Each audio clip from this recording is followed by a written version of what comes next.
नमस्कार दोस्तों, आपका स्वागत है नींद वाली कहानी में। ये कहानी या ये विचार समय की उस अनमोल कीमत को समझने का एक प्रयास है, क्योंकि जीवन की सबसे बड़ी सफलता भी समय की सही पहचान से ही आरंभ होती है। गांव का नाम था सोनपुरा। चारों ओर खेत, बीच में पीपल का पुराना पेड़ और उसके नीचे मिट्टी का चौपाल। सुबह की हवा में सरसों के फूलों की हल्की खुशबू घुली रहती थी। सोनपुरा अब पहले जैसा नहीं रहा था। कच्ची गलियों की जगह कई घरों में पक्की सड़क बन गई थी। कुछ लोगों ने ट्रैक्टर भी खरीद लिए थे। लेकिन गांव के आखिरी छोर पर एक पुराना मिट्टी का घर अब भी समय को थामे खड़ा था। वहीं रहती थी गौरी दादी। गौरी दादी की उम्र लगभग 75 साल थी। बाल पूरी तरह सफेद, चेहरे पर झुर्रियां, लेकिन आंखों में अजीब सी चमक। उस चमक में बीते जमाने की कहानियां बसी थीं। घर के आंगन में एक कोने में पड़ी थी एक पुरानी बैलगाड़ी। लकड़ी थोड़ी घिस चुकी थी, पहियों पर समय की धूल जमी थी, लेकिन वो बैलगाड़ी अब भी मजबूत थी, जैसे वो सिर्फ लकड़ी और लोहे की नहीं बल्कि यादों की बनी हो। गांव के बच्चे अक्सर उस बैलगाड़ी के पास खेलते थे। उन्हीं बच्चों में एक था चंदन। चंदन 10 साल का था, जिज्ञासु और शरारती। उसे नई चीजों से ज्यादा पुरानी चीजों में दिलचस्पी थी। जब बाकी बच्चे मोबाइल पर गेम खेलते, चंदन दादी के पास बैठकर उनकी कहानियां सुनता। एक शाम जब सूरज ढल रहा था और आसमान हल्का नारंगी हो गया था, चंदन बैलगाड़ी के पहिए पर बैठा उसे घुमाने की कोशिश कर रहा था। दादी, ये बैलगाड़ी अब चलती क्यों नहीं? उसने पूछा। गौरी दादी मुस्कुराईं। चलती है बेटा, अगर दिल से पुकारो तो चलती है। चंदन की आंखें चमक उठीं। सच में? दादी ने धीरे से बैलगाड़ी पर हाथ फेरा। तुझे पता है, इसी बैलगाड़ी से मेरी बारात आई थी। चंदन चौंक गया। आपकी शादी भी इसी में हुई थी? हाँ, दादी ने हंसते हुए कहा। तब पूरे गांव में यही एक बैलगाड़ी थी। तेरे दादा खुद इसे सजाते थे, फूलों से, रंगीन कपड़ों से और घंटियों की आवाज से पूरा रास्ता गूंज उठता था। दादी की आंखें कहीं दूर चली गईं, जैसे वे फिर उसी दिन में लौट गई हूं। फिर क्या हुआ दादी? फिर दादी की आवाज थोड़ी भारी हो गई। एक साल ऐसा भी आया जब गांव में भयानक बाढ़ आई। पानी इतना बढ़ गया कि लोगों के घर डूबने लगे। तब यही बैलगाड़ी लोगों को सुरक्षित जगह तक ले गई थी। तेरे दादा ने दिन रात मेहनत की थी। चंदन मंत्रमुग्ध होकर सुन रहा था। और दादा? दादी ने हल्की सांस ली। तेरे दादा अब इस दुनिया में नहीं है, लेकिन उनकी मेहनत और प्यार इस बैलगाड़ी में अब भी बसता है। उसी समय बाहर से ट्रैक्टर की तेज आवाज आई। गांव के कुछ लड़के हंसते हुए गुजर रहे थे। अब बैलगाड़ी का जमाना गया दादी, चंदन बोला। सब ट्रैक्टर से काम करते हैं। दादी ने गंभीर होकर कहा, जमाना बदलता है बेटा, पर जड़ें नहीं बदलती। ये बैलगाड़ी सिर्फ साधन नहीं है, ये हमारी कहानी है। चंदन ने पहली बार उस बैलगाड़ी को अलग नजर से देखा। उस रात चंदन को नींद नहीं आ रही थी। उसे बार बार दादी की बातें याद आ रही थी। बारात, बाढ़, घंटियों की आवाज।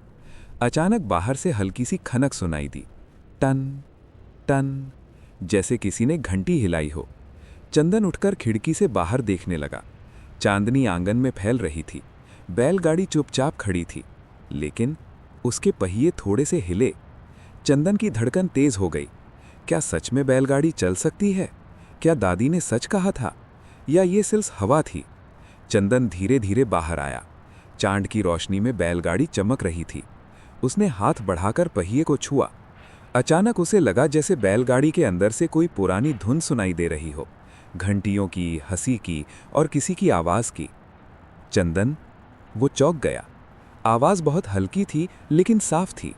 उसने पीछे मुड़कर देखा, कोई नहीं था, सिर्फ चांदनी, ठंडी हवा और बैलगाड़ी। उसी पल उसे लगा, इस बैलगाड़ी में सिर्फ लकड़ी नहीं, कोई रहस्य भी छिपा है, और शायद वो रहस्य अब उसे पुकार रहा है। उस रात चंदन की आंखों से नींद कोसों दूर थी। बैलगाड़ी के पास सुनी हुई वो हल्की आवाज अब भी उसके कानों में गूंज रही थी। चंदन। वो डर भी रहा था और उत्सुक भी था। सुबह होते ही वो दौड़कर दादी के पास पहुंचा। दादी? गौरी दादी आंगन में तुलसी को पानी दे रही थीं।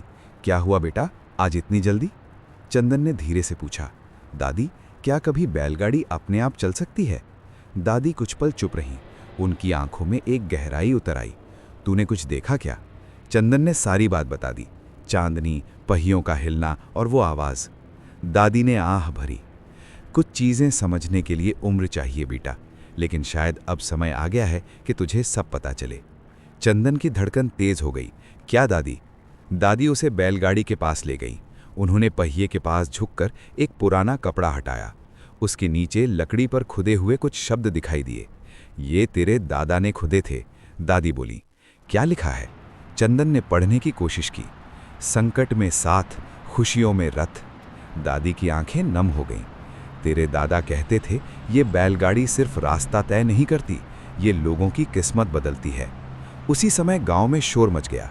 नदी का पानी फिर बढ़ रहा है। लोग चौपाल की ओर भागने लगे। पिछले कुछ दिनों से लगातार बारिश हो रही थी। खेतों में पानी भर चुका था। चंदन का दिल बैठ गया। दादी, फिर से बाढ़? दादी ने गंभीर स्वर में कहा, शायद। गांव के सरपंच ने बताया कि नदी का बांध कमजोर हो गया है। अगर पानी और बढ़ा तो निचले इलाकों में रहने वाले लोगों को निकालना पड़ेगा। लेकिन समस्या थी, ट्रैक्टर कीचड़ में फंस रहे थे, मोटरसाइकिलें बेकार थीं। चंदन की नज़र अचानक बैलगाड़ी पर पड़ी। दादी? दादी ने उसकी आंखों में वही चमक देखी जो कभी उसके दादा की आंखों में होती थी। क्या सोच रहा है?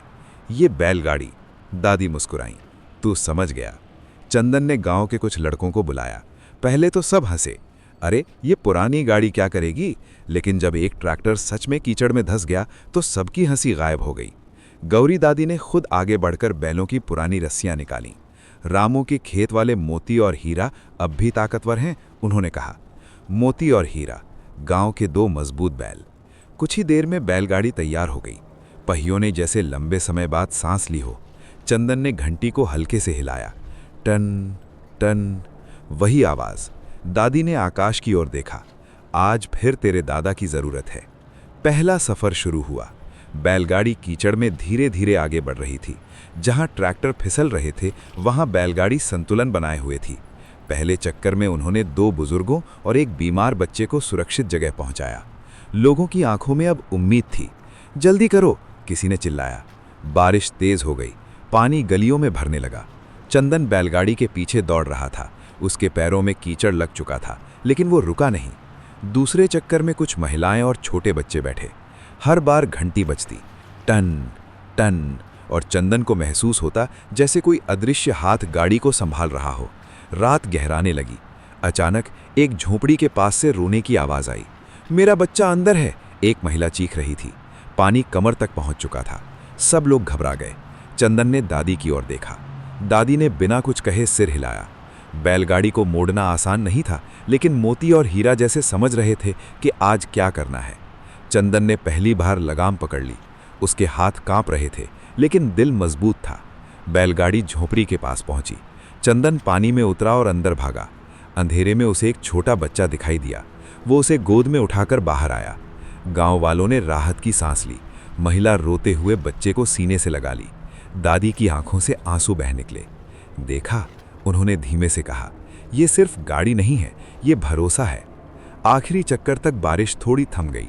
सुबह होने तक सभी लोग सुरक्षित जगह पहुंच चुके थे। सूरज की पहली किरण बैलगाड़ी पर पड़ी। लकड़ी की सतह पर चमक लौट आई थी। चंदन थका हुआ था, लेकिन उसके चेहरे पर गर्व था। दादी उसके पास आई। आज तूने साबित कर दिया कि विरासत सिर्फ याद रखने के लिए नहीं होती, उसे जीना पड़ता है। चंदन ने बैलगाड़ी को छुआ। उसे लगा जैसे अंदर से कोई हल्की सी हंसी आई हो। शायद तेरे दादा सच में साथ थे। लेकिन कहानी यहीं खत्म नहीं होती, क्योंकि अगले दिन गांव में एक नया खतरा आने वाला था। एक ऐसा फैसला जो बैलगाड़ी की किस्मत बदल सकता था। बाढ़ के अगले दिन सोनपुरा गांव में एक अलग ही हलचल थी।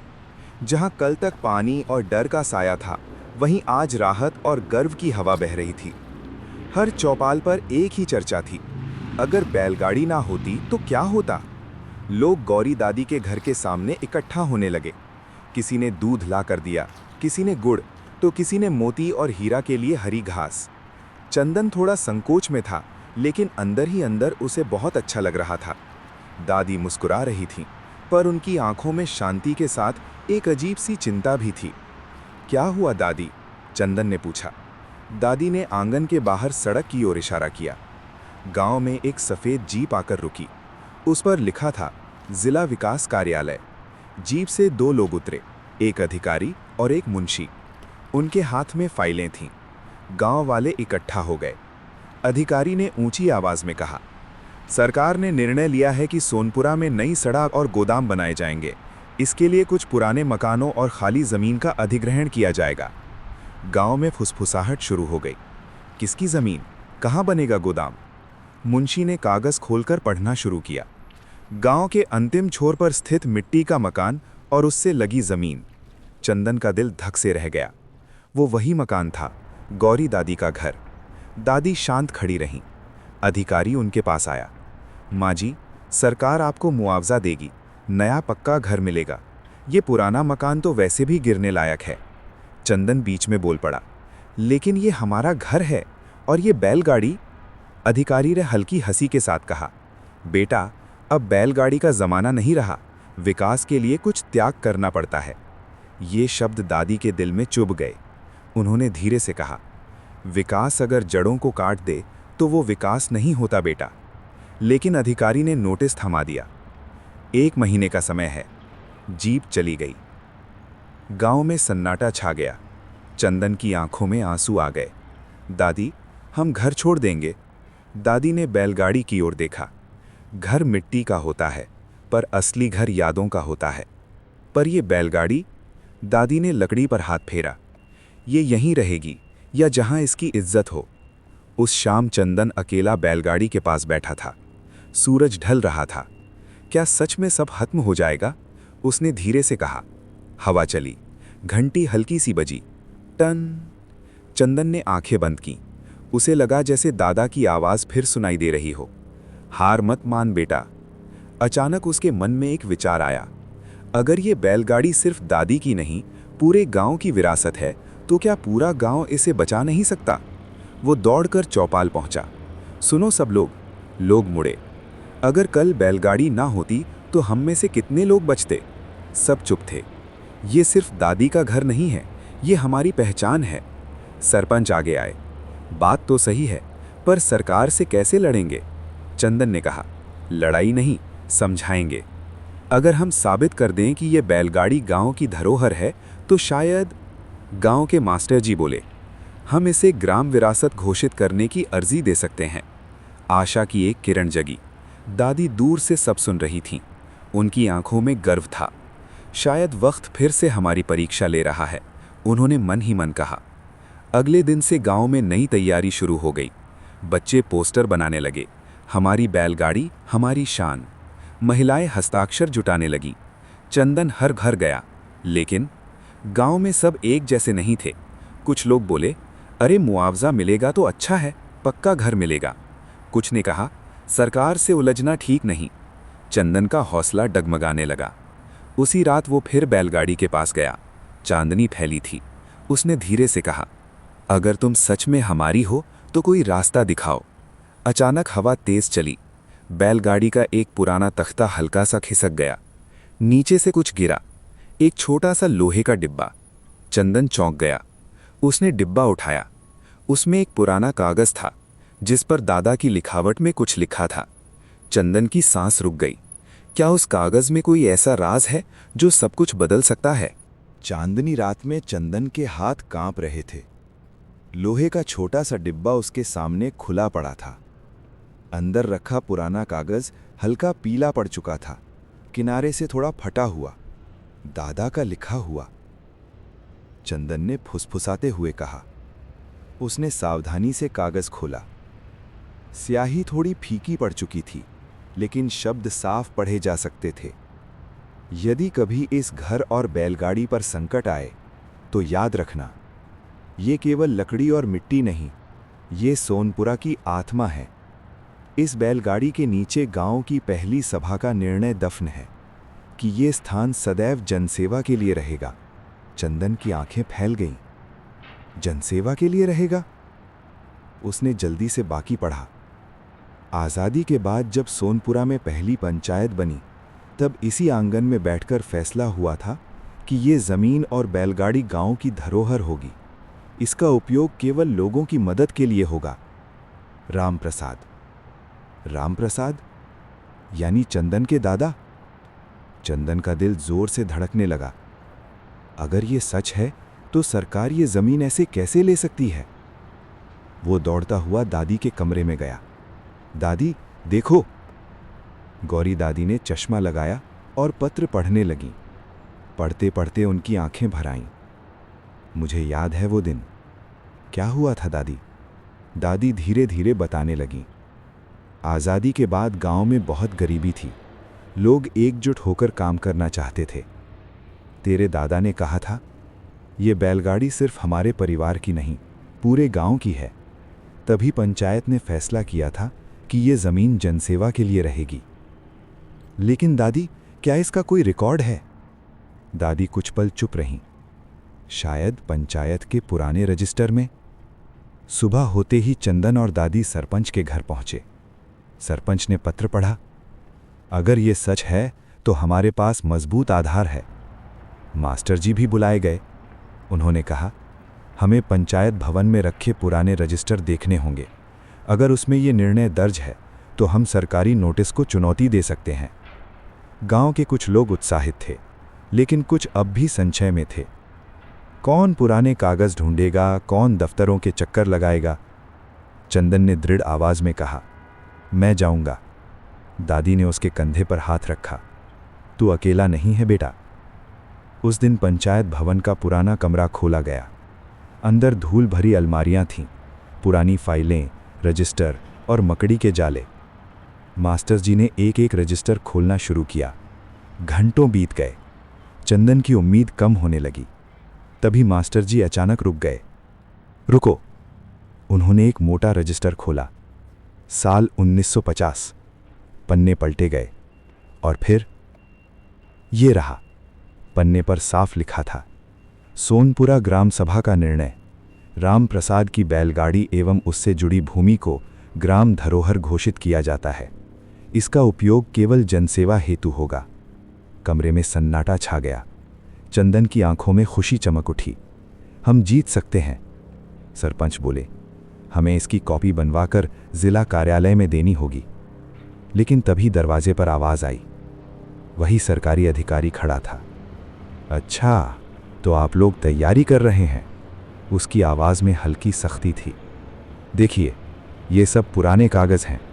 आज के कानून में इनकी क्या वैल्यू है, ये कोर्ट तय करेगा। और कोर्ट में जाना आसान नहीं। गांव वाले फिर से घबरा गए। चंदन ने हिम्मत जुटाई। पर ये हमारी धरोहर है, अधिकारी ने ठंडे स्वर में कहा। विकास रुक नहीं सकता। वो चला गया। कमरे में फिर सन्नाटा छा गया। दादी ने धीरे से कहा, डर वही दिखाता है जो कमजोर होता है। मास्टर जी ने सिर हिलाया। हमें हार नहीं माननी चाहिए। चंदन ने पत्र और रजिस्टर की कॉपी हाथ में ली। उसे लगा जैसे दादा की आवाज़ फिर गूंज रही हो। संकट में साथ। शाम को पूरा गांव चौपाल में जमा हुआ।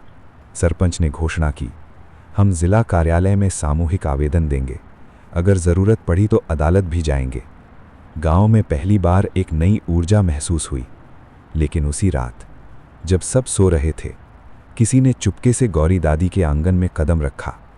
चांदनी में एक परछाई बैलगाड़ी के पास रुकी। उसने धीरे से पहिए को छुआ और फिर जेब से कुछ निकाला। लकड़ी के नीचे आग की हल्की सी चिंगारी चमकी। क्या कोई बैलगाड़ी को नुकसान पहुंचाने आया है? क्या ये संघर्ष अब और खतरनाक मोड़ लेगा? रात गहरी थी।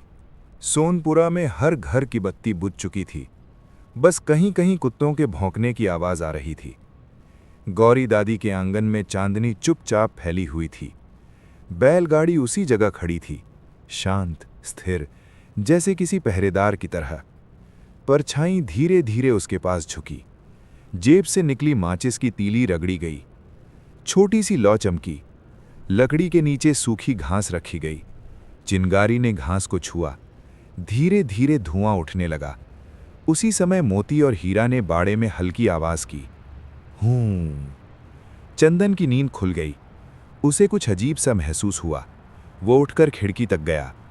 हल्का सा धुआं। दादी! वो भागकर बाहर आया। आंगन में पहुंचते ही उसने देखा, बैलगाड़ी के नीचे धुआं फैल रहा था। आग! उसकी आवाज से पूरे घर में हलचल मच गई। गौरी दादी बाहर दौड़ी। उन्होंने तुरंत पास रखा पानी का घड़ा उठाया और आग पर उंडेल दिया। चंदन ने भी मिट्टी डालनी शुरू कर दी। कुछ ही क्षणों में आग बुझ गई, लेकिन लकड़ी का एक कोना काला पड़ चुका था। गांव वाले शोर सुनकर दौड़े चले आए। किसने किया ये? सबकी आंखों में गुस्सा था। सरपंच ने चारों ओर देखा। किसी ने जानबूझकर किया है। जमीन पर माचिस की जली हुई तीली पड़ी थी। चंदन की मुट्ठियां भिंच गईं। किसी को हमारी बैलगाड़ी से इतनी नफरत क्यों है? गौरी दादी ने शांत स्वर में कहा। नफरत नहीं बेटा, डर है। डर? हाँ, जब सच मजबूत होता है तो झूठ डरता है। गांव में चर्चा फैल गई।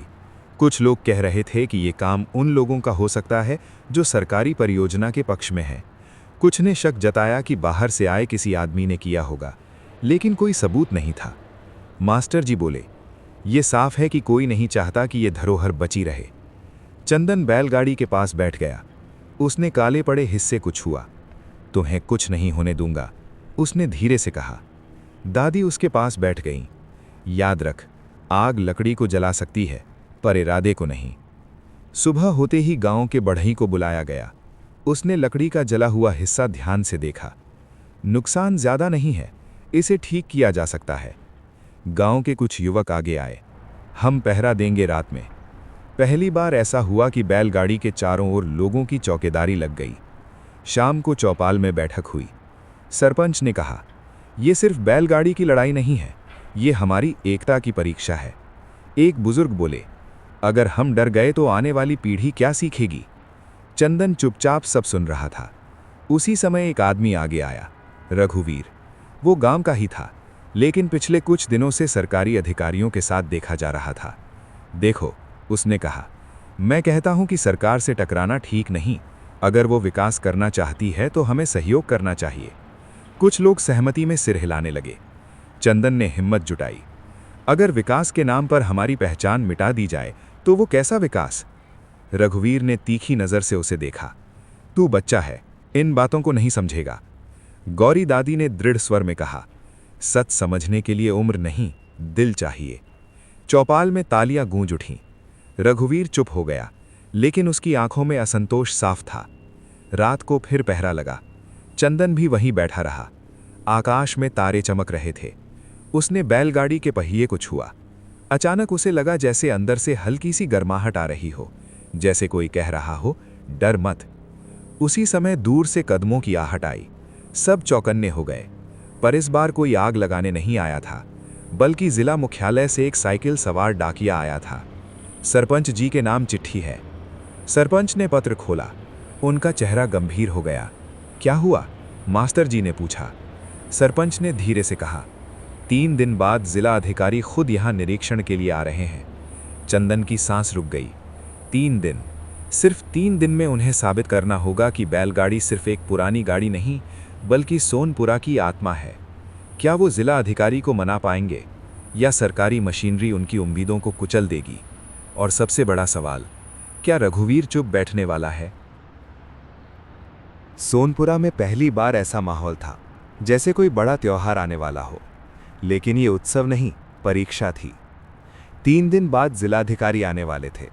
3 दिन में गांव को ये साबित करना था कि बैलगाड़ी सिर्फ लकड़ी और लोहे का ढांचा नहीं, बल्कि एक जीवित इतिहास है। सुबह की पहली किरण के साथ ही चौपाल में बैठक शुरू हो गई। सरपंच ने कहा, हमें दिखाना होगा कि ये धरोहर आज भी जनसेवा के काम आती है। मास्टर जी ने सुझाव दिया, हम पुराने लोगों की गवाही तैयार करेंगे। जिनकी जान बाढ़ में बची, वे बताएंगे कि बैलगाड़ी ने कैसे मदद की। महिलाएं बोली, हम बैलगाड़ी को फिर से सजाएंगे, जैसे पहले सजती थी। चंदन की आंखों में चमक आ गई। और हम बच्चे पोस्टर और चित्र बनाएंगे। गौरी दादी चुपचाप सब सुन रही थी।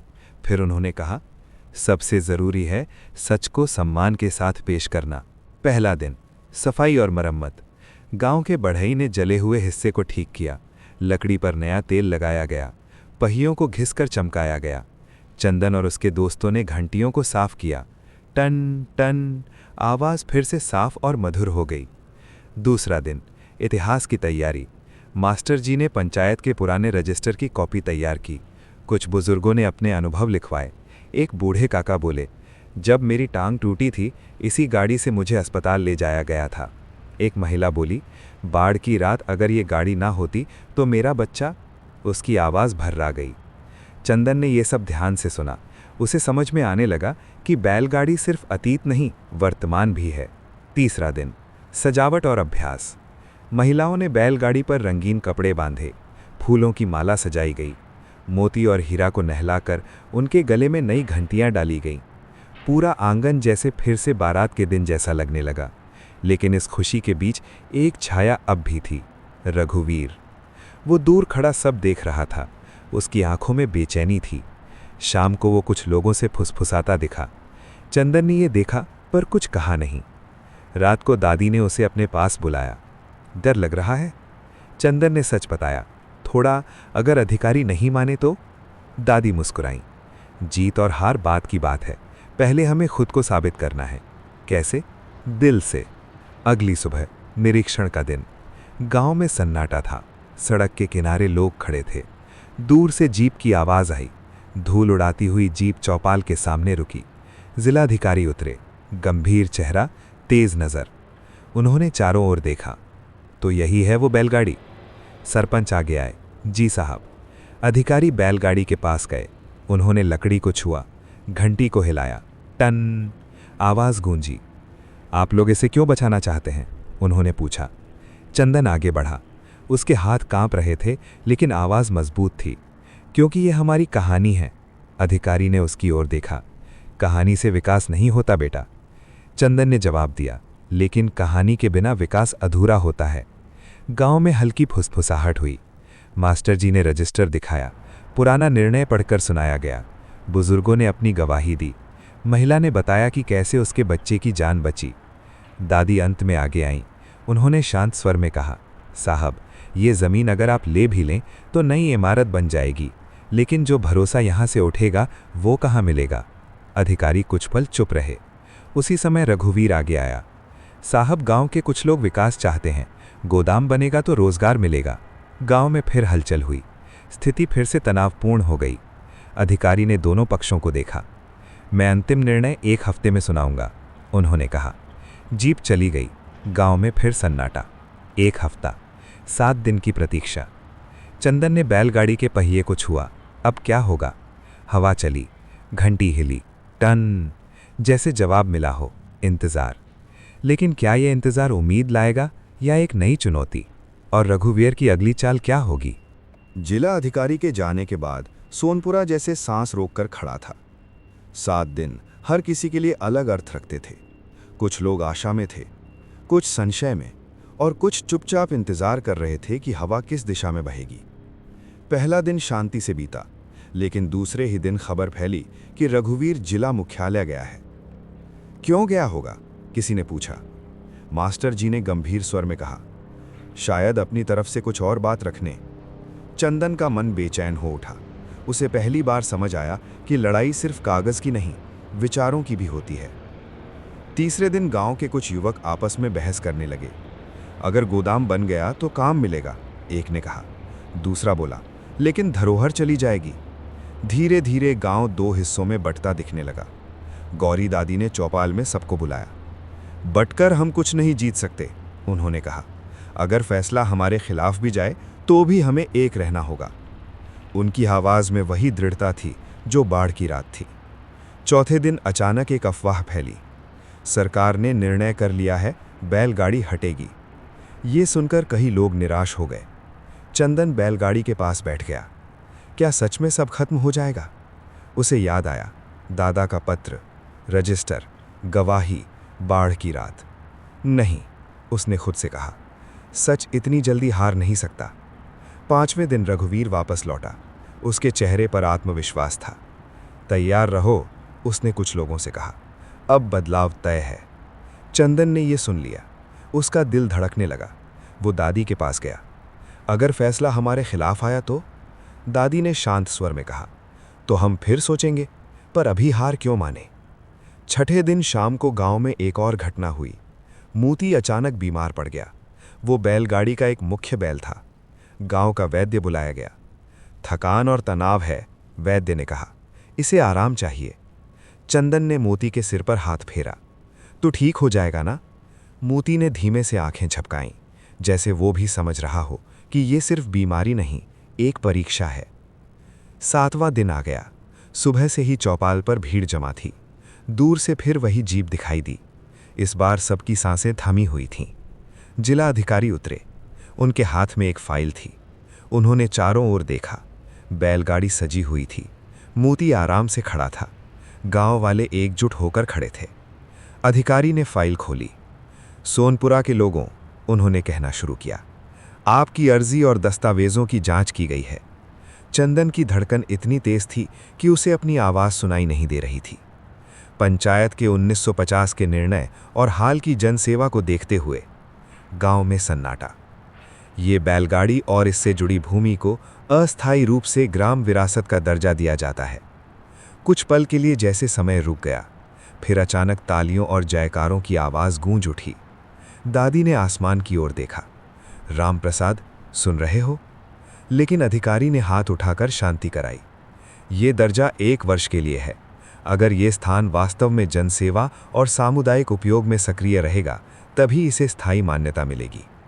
खुशी के बीच एक नई चुनौती सामने थी। 1 साल। सिर्फ बचाना नहीं, साबित करना होगा कि ये धरोहर आज भी जीवित है। रघुवीर चुप खड़ा था। उसके चेहरे पर हार की हल्की रेखा थी, लेकिन आंखों में अब भी कुछ चल रहा था। चंदन ने बैलगाड़ी के पहिए को छुआ। टन।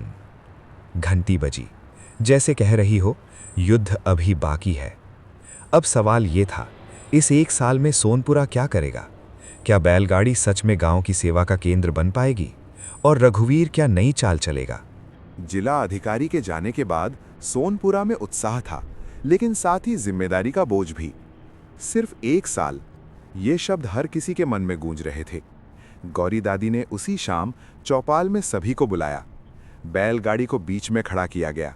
उस पर हल्की फूलों की माला अब भी सजी थी। सरपंच बोले, आज से ये स्थान सिर्फ एक आंगन नहीं, ग्राम सेवा केंद्र होगा। मास्टर जी ने सुझाव दिया, हर महीने यहाँ एक जनसभा होगी, गांव की समस्याएं यहीं सुलझेंगी। महिलाओं ने कहा, हम सिलाई और हस्तकला सिखाएंगी ताकि लड़कियां आत्मनिर्भर बने। कुछ युवकों ने कहा, हम आपातकाल में बैलगाड़ी को तुरंत सेवा के लिए तैयार रखेंगे। चंदन आगे आया। उसकी आंखों में चमक थी। हम बच्चे यहाँ पढ़ाई भी करेंगे। जो स्कूल नहीं जा पाते, उन्हें शाम को यहीं पढ़ाएंगे। गांव में तालियां गूंज उठी। गौरी दादी ने हाथ उठाया, आज हम सब शपथ लें। सभी ने बैलगाड़ी के चारों ओर घेरा बना लिया। हम वचन देते हैं, सबने एक साथ कहा, कि इस धरोहर को जीवित रखेंगे, इसे जन सेवा में लगाएंगे और एकजुट रहेंगे। टन। घंटी अपने आप बज उठी। सबके चेहरे पर मुस्कान आ गई। पहला सप्ताह, सेवा की शुरुआत। आंगन में शाम को बच्चों की कक्षा लगने लगी। चंदन और उसके दोस्त छोटे बच्चों को अक्षर सिखाते। दादी पास बैठकर कहानियां सुनाती, कभी आज़ादी की, कभी बाढ़ की, कभी साहस की। दूसरा सप्ताह, स्वास्थ्य शिविर। गांव के पास के कस्बे से एक डॉक्टर को बुलाया गया। बैलगाड़ी से दवाइयां लाई गईं। तीसरा सप्ताह, सफाई अभियान। युवाओं ने नालियां साफ कीं। बैलगाड़ी में कूड़ा इकट्ठा कर गांव से बाहर ले जाया गया। धीरे धीरे ये स्थान सच में सेवा का केंद्र बन गया।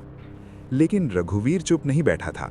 एक दिन उसने कुछ लोगों को समझाया, देखो ये सब दिखावा है, 1 साल बाद फिर वही होगा। बेहतर है कि अभी से सरकारी योजना का साथ दो।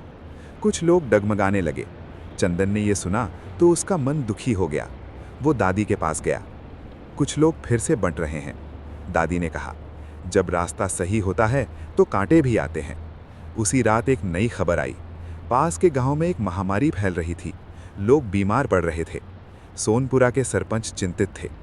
अगर बीमारी यहाँ आई तो? मास्टर जी बोले, हमें पहले से तैयारी करनी होगी। गौरी दादी ने बैलगाड़ी की ओर देखा।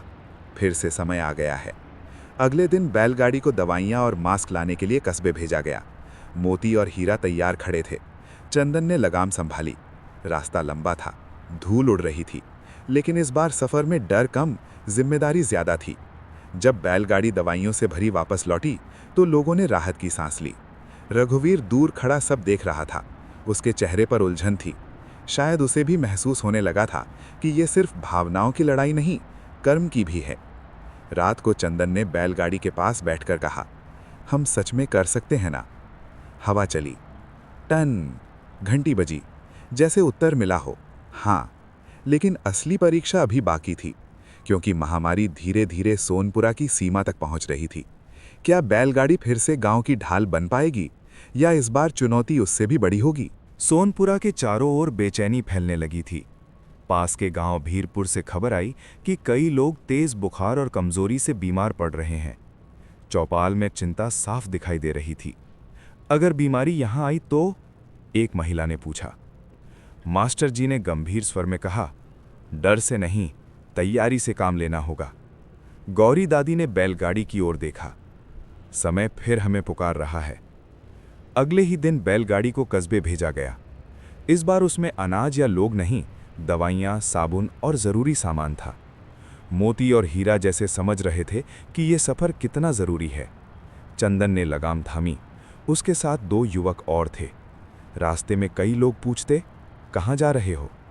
दवा लेने, चंदन जवाब देता। कस्बे के डॉक्टर ने कहा, साफ सफाई और दूरी ज़रूरी है। डर फैलाने की ज़रूरत नहीं, पर लापरवाही भी नहीं। बैलगाड़ी भरकर जब वापस लौटी तो गांव के बच्चों ने तालियां बजाईं। गौरी दादी ने सबसे पहले आंगन में हाथ धोने की व्यवस्था कराई। पहले स्वच्छता, उन्होंने कहा।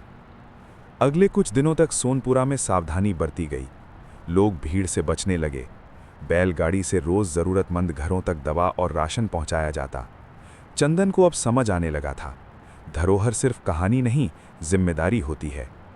लेकिन चौथे दिन खबर आई, गांव के बाहर रहने वाले एक बुजुर्ग को तेज बुखार है। सब घबरा गए। अब क्या करें?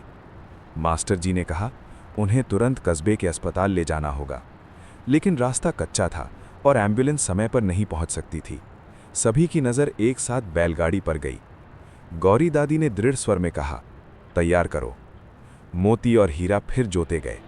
बुजुर्ग को सावधानी से लिटाया गया। चंदन ने लगाम पकड़ी। रास्ते भर वो मन ही मन प्रार्थना करता रहा। धूल उड़ती रही, पहिए घूमते रहे। अस्पताल पहुंचते ही डॉक्टरों ने बुजुर्ग को अंदर ले लिया। कुछ घंटों बाद खबर आई, घबराने की जरूरत नहीं, समय पर लाने से हालत संभल गई। सोनपुरा ने राहत की सांस ली। जब बैलगाड़ी वापस लौटी तो गांव के लोगों ने उसे ऐसे देखा जैसे वो कोई साधारण साधन नहीं, बल्कि जीवन रक्षक हो। रघुवीर भी भीड़ में खड़ा था। उसकी आंखों में इस बार विरोध नहीं, सोच थी। रात को चंदन बैलगाड़ी के पास बैठा। तुम हर बार हमारी मदद करती हो। दादी भी वहीं आकर बैठ गईं। क्योंकि इसमें सेवा का संकल्प है, उन्होंने कहा। धीरे धीरे बीमारी का असर कम होने लगा। सोनपुरा सुरक्षित रहा। 1 हफ्ते बाद भीरपुर से धन्यवाद का संदेश आया। अगर आपकी बैलगाड़ी दवा न लाती तो हालात और बिगड़ते। गांव में गर्व की लहर दौड़ गई। लेकिन उसी शाम एक और खबर आई। सरकार ने पास के क्षेत्र में बड़ा औद्योगिक प्रोजेक्ट मंजूर किया है और उसकी सीमा सोनपुरा के पास तक आ सकती है। चौपाल में फिर सन्नाटा छा गया। क्या इसका असर हमारी धरोहर पर पड़ेगा? किसी ने पूछा। चंदन ने बैलगाड़ी के पहिए को छुआ। टन। घंटी बजी, जैसे कह रही हो कि परीक्षा अभी खत्म नहीं हुई। क्या नया प्रोजेक्ट फिर से सोनपुरा की जड़ों को हिला देगा? और इस बार चुनौती कितनी बड़ी होगी? सोनपुरा में फिर से बेचैनी लौट आई थी। बीमारी का खतरा टल चुका था, लेकिन अब एक नया संकट सामने खड़ा था, औद्योगिक प्रोजेक्ट। सरकार पास के इलाके में बड़ा कारखाना बनवाने वाली थी। लोगों को रोजगार मिलेगा, सड़कें बनेंगी, बाजार बढ़ेगा। ये सब सुनने में अच्छा था, लेकिन साथ ही ये भी खबर थी कि प्रोजेक्ट की सीमा बढ़ सकती है, और अगर ऐसा हुआ तो सोनपुरा की कुछ जमीन प्रभावित हो सकती है। चौपाल में बैठक बुलाई गई। सरपंच ने कहा, हमें पूरी जानकारी लेनी होगी, अफवाह से डरने की जरूरत नहीं। रघुवीर इस बार खुलकर बोला, देखो, अगर कारखाना आया तो हमारे बच्चों को काम मिलेगा, गांव आगे बढ़ेगा। कुछ युवक उसकी बात से सहमत थे। चंदन ने धीमे स्वर में कहा, लेकिन अगर हमारी धरोहर फिर खतरे में आई तो? रघुवीर ने उसकी ओर देखा। इस बार उसकी आवाज में पहले जैसी कठोरता नहीं थी। मैं भी नहीं चाहता कि बैलगाड़ी को नुकसान हो, लेकिन हमें संतुलन ढूंढना होगा। गौरी दादी ने कहा, विकास बुरा नहीं है, पर विकास ऐसा होना चाहिए जो जड़ों को साथ लेके चले। अगले दिन खबर आई कि कंपनी के प्रतिनिधि गांव में सर्वे करने आएंगे। गांव में हलचल बढ़ गई। कुछ लोग उत्साहित थे, कुछ चिंतित। सर्वे के दिन 3 लोग आए, नक्शा और कागज लेकर। उन्होंने खेतों की नापजोख शुरू की। चंदन ध्यान से देख रहा था। हम सिर्फ सीमा देख रहे हैं, एक प्रतिनिधि ने कहा। अभी कोई अंतिम निर्णय नहीं है। लेकिन नक्शे पर लाल रेखा देखकर चंदन का दिल धड़क उठा। वो रेखा गांव के पास से गुजरती थी, बहुत पास से। शाम को चौपाल में फिर चर्चा हुई। मास्टर जी बोले, हमें कंपनी से साफ साफ पूछना होगा कि सीमा कहाँ तक होगी। सरपंच ने तय किया कि एक प्रतिनिधि मंडल अगले दिन कस्बे जाकर अधिकारियों से बात करेगा। चंदन भी साथ जाने की जिद करने लगा। दादी ने उसे देखा। तू अब सिर्फ सुनने वाला नहीं रहा बेटा, तू गांव की आवाज है। अगले दिन कस्बे के दफ्तर में बैठक हुई। कंपनी के अधिकारी ने कहा, हम विकास लाना चाहते हैं। अगर आपकी धरोहर ऐतिहासिक महत्व की है तो हम उसे सुरक्षित रखने पर विचार कर सकते हैं। विचार? मास्टर जी ने पूछा। हाँ, अधिकारी बोला, लेकिन हमें लिखित प्रस्ताव और योजना चाहिए कि ये स्थान समुदाय के लिए कैसे उपयोगी है। चंदन ने तुरंत कहा, हमारे पास योजना है। उसने एक फाइल आगे रखी जिसमें 1 साल की गतिविधियों का विवरण था। शिक्षा, स्वास्थ्य, सफाई अभियान, आपातकालीन सेवा। अधिकारी ने ध्यान से पढ़ा। दिलचस्प है, उसने कहा। गांव लौटते समय सबके मन में मिश्रित भाव थे। रात को चंदन बैलगाड़ी के पास बैठा। हर बार नई चुनौती, उसने कहा। दादी पास आईं। तूफान से पेड़ गिरते हैं, पर जिनकी जड़ें गहरी होती हैं वे झुकते जरूर हैं, टूटते नहीं। चंदन ने पहिए को छुआ। टन, घंटी बजी। उसे लगा जैसे बैलगाड़ी भी यही कह रही हो, झुको पर टूटो मत। लेकिन उसी रात रघुवीर के घर पर एक गुप्त बैठक हुई। कुछ बाहरी लोग आए थे। उनकी बातों से साफ था, वे चाहते थे कि गांव कंपनी के प्रस्ताव को बिना शर्त मान ले। रघुवीर चुप बैठा सुनता रहा। उसके सामने 2 रास्ते थे, व्यक्तिगत लाभ या गांव की विरासत। क्या वो सही निर्णय ले पाएगा? और क्या कंपनी सच में धरोहर को सुरक्षित रखेगी? सोनपुरा की कहानी अब एक नए मोड़ पर थी। सोनपुरा की सुबह शांत थी, लेकिन भीतर ही भीतर सबके मन में हलचल थी। रात की गुप्त बैठक की खबर धीरे धीरे गांव में फैल चुकी थी। रघुवीर के घर बाहरी लोग आए थे, कंपनी वाले थे शायद। चंदन ने यह सब सुना तो उसका दिल भारी हो गया। वो सीधे रघुवीर के घर पहुंच गया। रघुवीर बाहर आंगन में बैठा था। चाचा, चंदन ने धीरे से कहा। रघुवीर ने उसे देखा। क्या बात है? क्या आप सच में गांव को कंपनी के हवाले कर देंगे? रघुवीर कुछ पल चुप रहा, फिर बोला, तू समझता क्यों नहीं चंदन, मैं गांव के खिलाफ नहीं हूं। मैं चाहता हूं कि यहां के लड़कों को शहर ना जाना पड़े। अगर कारखाना आएगा तो काम मिलेगा। चंदन ने शांत स्वर में कहा, और अगर धरोहर चली गई तो? रघुवीर ने गहरी सांस ली। यही तो 2 राहें हैं। उसी समय सरपंच का संदेश आया। आज शाम चौपाल में बड़ी बैठक होगी, कंपनी के प्रतिनिधि भी आएंगे। शाम को पूरा गांव इकट्ठा हुआ। कंपनी का अधिकारी नक्शा लेकर आया। हम आपकी धरोहर का सम्मान करते हैं, उसने कहा। हम प्रस्ताव रखते हैं कि बैलगाड़ी और ये आंगन सुरक्षित रहेंगे, लेकिन पास की खाली जमीन हमें देनी होगी। गांव में फुसफुसाहट शुरू हो गई। मास्टर जी ने पूछा, लिखित आश्वासन? हाँ, अधिकारी बोला। हम अनुबंध करेंगे कि धरोहर को नुकसान नहीं होगा। रघुवीर आगे आया। देखिए, ये समझौता दोनों पक्षों के लिए अच्छा हो सकता है। कुछ युवक सहमत थे, लेकिन एक बुजुर्ग उठे। अगर आज हमने थोड़ी जमीन दी, कल वे और मांगेंगे। हमें स्पष्ट सीमा चाहिए। तनाव बढ़ने लगा। चंदन ने दादी की ओर देखा। गौरी दादी धीरे धीरे उठी। उनकी आवाज शांत थी, लेकिन प्रभावशाली। हम विकास के विरोधी नहीं हैं, पर विकास और विरासत साथ चल सकते हैं। अगर आप सच में सम्मान करते हैं तो धरोहर के चारों ओर सुरक्षित सीमा तय कीजिए और गांव के युवाओं को रोजगार में प्राथमिकता दीजिए। अधिकारी ने नोट किया। हम विचार करेंगे। बैठक समाप्त हुई, लेकिन रघुवीर अब भी उलझा हुआ था। रात को वो अकेले बैलगाड़ी के पास आया। पहली बार उसने उसे ध्यान से देखा। लकड़ी पर समय के निशान, पहियों पर संघर्ष की कहानी, घंटी की मधुर आवाज। उसने धीरे से पहिए को छुआ। टन, घंटी बजी। उसे याद आया, बचपन में वो भी इसी गाड़ी पर बैठा था। क्या मैं गलत रास्ते पर जा रहा हूं? उसने खुद से पूछा। अगले दिन कंपनी से जवाब आया। वे तैयार हैं लिखित अनुबंध देने को, पर धरोहर की गतिविधियां जारी रहनी चाहिए और गांव सहयोग करे। गांव में राहत की लहर दौड़ी। रघुवीर चौपाल में आया। सबकी नजरें उस पर थीं। उसने कहा, मैंने सोचा है, मैं गांव के साथ हूं। अगर समझौता होगा तो धरोहर सुरक्षित रहनी चाहिए। चंदन की आंखें चमक उठीं। गौरी दादी मुस्कुराई। जब मन साफ हो तो राह खुद साफ हो जाती है, उन्होंने कहा।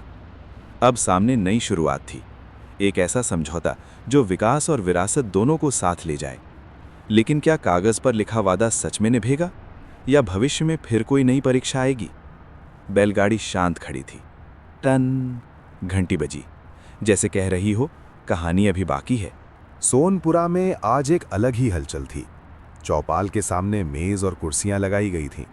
बैलगाड़ी को फूलों से सजाया गया था, जैसे वो इस समझौते की गवाह हो। कंपनी के अधिकारी फिर आए। इस बार उनके हाथ में एक मोटी फाइल थी। सरपंच, मास्टर जी, रघुवीर और कुछ बुजुर्ग सामने बैठे। चंदन और बाकी बच्चे थोड़ी दूरी पर खड़े थे, लेकिन उनकी आंखों में उत्सुकता थी। अधिकारी ने फाइल खोली। ये अनुबंध है, उसने कहा, जिसमें साफ लिखा है कि बैलगाड़ी और उससे जुड़ी भूमि को सांस्कृतिक धरोहर क्षेत्र माना जाएगा। इसके चारों ओर निश्चित सीमा तय की जाएगी। कंपनी इस क्षेत्र को किसी भी प्रकार से नुकसान नहीं पहुंचाएगी। मास्टर जी ने ध्यान से पढ़ा। और रोजगार, अधिकारी बोला, गांव के युवाओं को प्राथमिकता दी जाएगी। साथ ही कंपनी साल में 2 बार इस धरोहर स्थल पर सामुदायिक कार्यक्रम में सहयोग करेगी। गांव में हल्की मुस्कान फैल गई। रघुवीर ने पहली बार संतोष की सांस ली। अगर दोनों पक्ष साथ चलें तो रास्ता निकल आता है, उसने कहा। गौरी दादी आगे बढ़ी। उन्होंने बैलगाड़ी पर हाथ रखा। ये गवाह है, उन्होंने शांत स्वर में कहा। हम वादा करते हैं कि ये स्थान जनसेवा के लिए जीवित रहेगा। अनुबंध पर हस्ताक्षर हुए। तालियां गूंज उठीं। टन घंटी बजी, जैसे सहमति दे रही हो। समय धीरे धीरे बदलने लगा। कुछ ही महीनों में पास की जमीन पर काम शुरू हो गया। सड़क बनी, कुछ युवक कंपनी में काम करने लगे, लेकिन साथ ही बैलगाड़ी का आंगन भी जीवंत बना रहा। शाम को बच्चों की कक्षा चलती। महीने में 1 बार स्वास्थ्य शिविर लगता। त्योहारों पर सांस्कृतिक कार्यक्रम होते। कंपनी ने एक छोटा सा बोर्ड भी लगवाया, सोनपुरा ग्राम धरोहर स्थल। चंदन को गर्व महसूस होता था जब बाहर से आने वाले लोग उस बोर्ड को पढ़ते और बैलगाड़ी के बारे में पूछते। एक दिन कस्बे से कुछ छात्र आए। वे इतिहास पढ़ रहे थे। उन्होंने बैलगाड़ी की कहानी सुनी। दादी ने उन्हें बाढ़ की रात की बात बताई। छात्रों में से एक बोला, हमारे शहर में भी ऐसी धरोहरें थीं, पर हमने संभाली नहीं। चंदन ने मुस्कुराकर कहा, हमने सीखा है कि विरासत को जीना पड़ता है। धीरे धीरे सोनपुरा एक उदाहरण बन गया। लेकिन हर कहानी में एक मोड़ आता है। एक शाम कंपनी के एक नए अधिकारी ने दौरा किया। उसने नक्शा देखा और कहा, अगर हम यहाँ एक छोटा गोदाम बढ़ा दें तो उत्पादन बढ़ सकता है। ये सुनकर सरपंच का चेहरा बदल गया। पर सीमा तय है, उन्होंने कहा। अधिकारी बोला, बस थोड़ा सा विस्तार, धरोहर को छुए बिना। चंदन पास खड़ा सब सुन रहा था। उसे लगा इतिहास खुद को दोहराने की कोशिश कर रहा है। रात को उसने दादी से पूछा, क्या फिर से खतरा आ गया? दादी ने आकाश की ओर देखा। खतरा नहीं, परीक्षा। हर पीढ़ी को अपनी धरोहर की रक्षा खुद करनी होती है। चंदन ने बैलगाड़ी के पहिए को छुआ। टन घंटी बजी। अब वो बच्चा नहीं रहा था, उसकी आंखों में जिम्मेदारी थी। क्या इस बार गांव फिर एकजुट रहेगा, या छोटे छोटे लालच बड़ी दरार बना देंगे? सोनपुरा की कहानी आगे बढ़ रही थी। सोनपुरा की सुबह पहले जैसी ही थी। हल्की धूप, खेतों पर ओस की चमक और बैलगाड़ी के पास बच्चों की हंसी। लेकिन हवा में एक अनकही बेचैनी तैर रही थी। कंपनी के नए अधिकारी महेश वर्मा ने पिछले दिन जो बात कही थी, वो गांव के कानों में गूंज रही थी। बस थोड़ा सा विस्तार। सरपंच ने उसी शाम आपात बैठक बुला ली। चौपाल पर लोग जमा हुए। कुछ के चेहरे पर चिंता थी, कुछ के चेहरे पर उलझन। रघुवीर बोला, अगर गोदाम बढ़ेगा तो और रोजगार मिलेगा, हमारे लड़कों को काम की जरूरत है। मास्टर जी ने धीरे से कहा, पर समझौते की सीमा तय है। आज थोड़ा, कल थोड़ा, फिर धरोहर कहाँ बचेगी? गांव 2 हिस्सों में बंटता हुआ महसूस हो रहा था। चंदन किनारे बैठा सब सुन रहा था। उसे याद आया कैसे पिछली बार सबने मिलकर बैलगाड़ी बचाई थी। गौरी दादी चुप थीं। आखिर उन्होंने कहा, दरार दीवार में नहीं पड़ती, पहले मन में पड़ती है। सब शांत हो गए। हमने समझौता किया था, लेकिन शर्तों के साथ। अगर हम खुद अपने शब्दों की इज्जत नहीं करेंगे तो कौन करेगा? कुछ युवक फुसफुसाने लगे, पर काम भी जरूरी है। बैठक बिना निष्कर्ष के खत्म हो गई। अगले दिन महेश वर्मा फिर आया। वो सीधा बैलगाड़ी के पास पहुंचा। देखिए, उसने सरपंच से कहा, हम धरोहर को छुए बिना सिर्फ सीमा के बाहर थोड़ा निर्माण करेंगे, इससे गांव को फायदा होगा।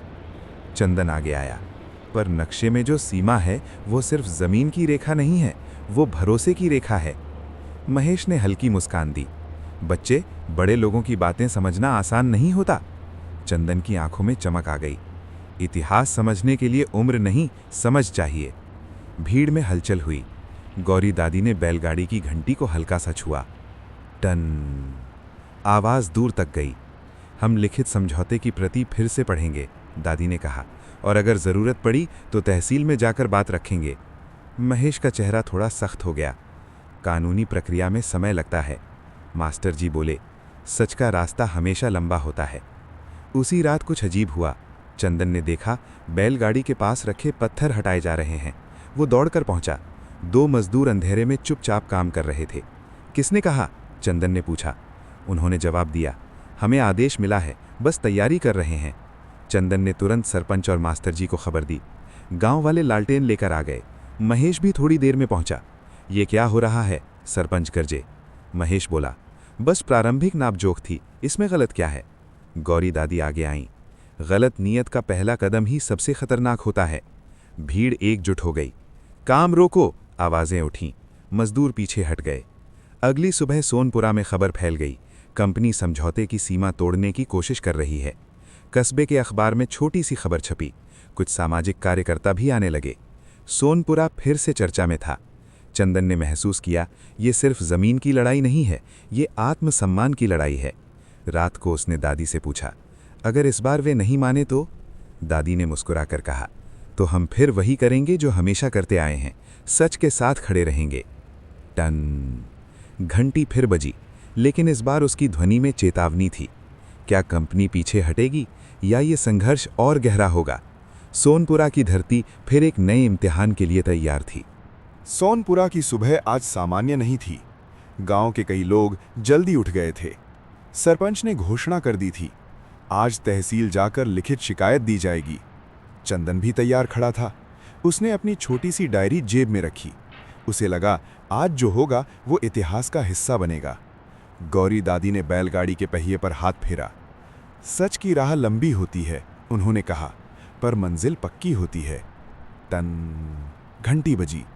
दोपहर तक सोनपुरा के कुछ लोग पास के कस्बे की तहसील पहुंच गए। तहसीलदार श्री त्रिपाठी ने सबकी बात सुनी। मास्टर जी ने अनुबंध की प्रति उनके सामने रखी। उन्होंने नक्शा फैलाया। त्रिपाठी जी ने चश्मा ठीक किया और बोले, अगर कंपनी सीमा से बाहर निर्माण कर रही है तो ये अनुबंध का उल्लंघन है। रघुवीर ने पूछा, तो अब क्या होगा? जांच होगी, उन्होंने शांत स्वर में कहा। जब तक जांच पूरी नहीं होती कोई निर्माण नहीं होगा। सोनपुरा के लोगों ने राहत की सांस ली। उधर गांव में माहौल फिर से जागरूक हो गया था। बैलगाड़ी के पास रोज शाम बैठक होने लगी। युवाओं ने एक निगरानी दल बनाया। चंदन और उसके दोस्तों ने बारी बारी से रात में पहरा देने का निश्चय किया। गौरी दादी ने कहा, रक्षा सिर्फ पहरे से नहीं, एकता से होती है। 3 दिन बाद तहसील से अधिकारी जांच के लिए आए। उन्होंने नापजोख की, पुराने पत्थरों को देखा, मजदूरों से पूछताछ की। महेश वर्मा भी मौजूद था। वो बार बार कह रहा था, गलतफहमी हुई है, हम सीमा के बाहर ही थे। लेकिन नक्शे और जमीन की रेखाएं कुछ और कह रही थीं। चंदन ध्यान से सब देख रहा था। उसे पहली बार समझ आया, कागज पर बनी रेखाएं भी कितनी ताकत रखती हैं। शाम को फैसला सुनाया गया।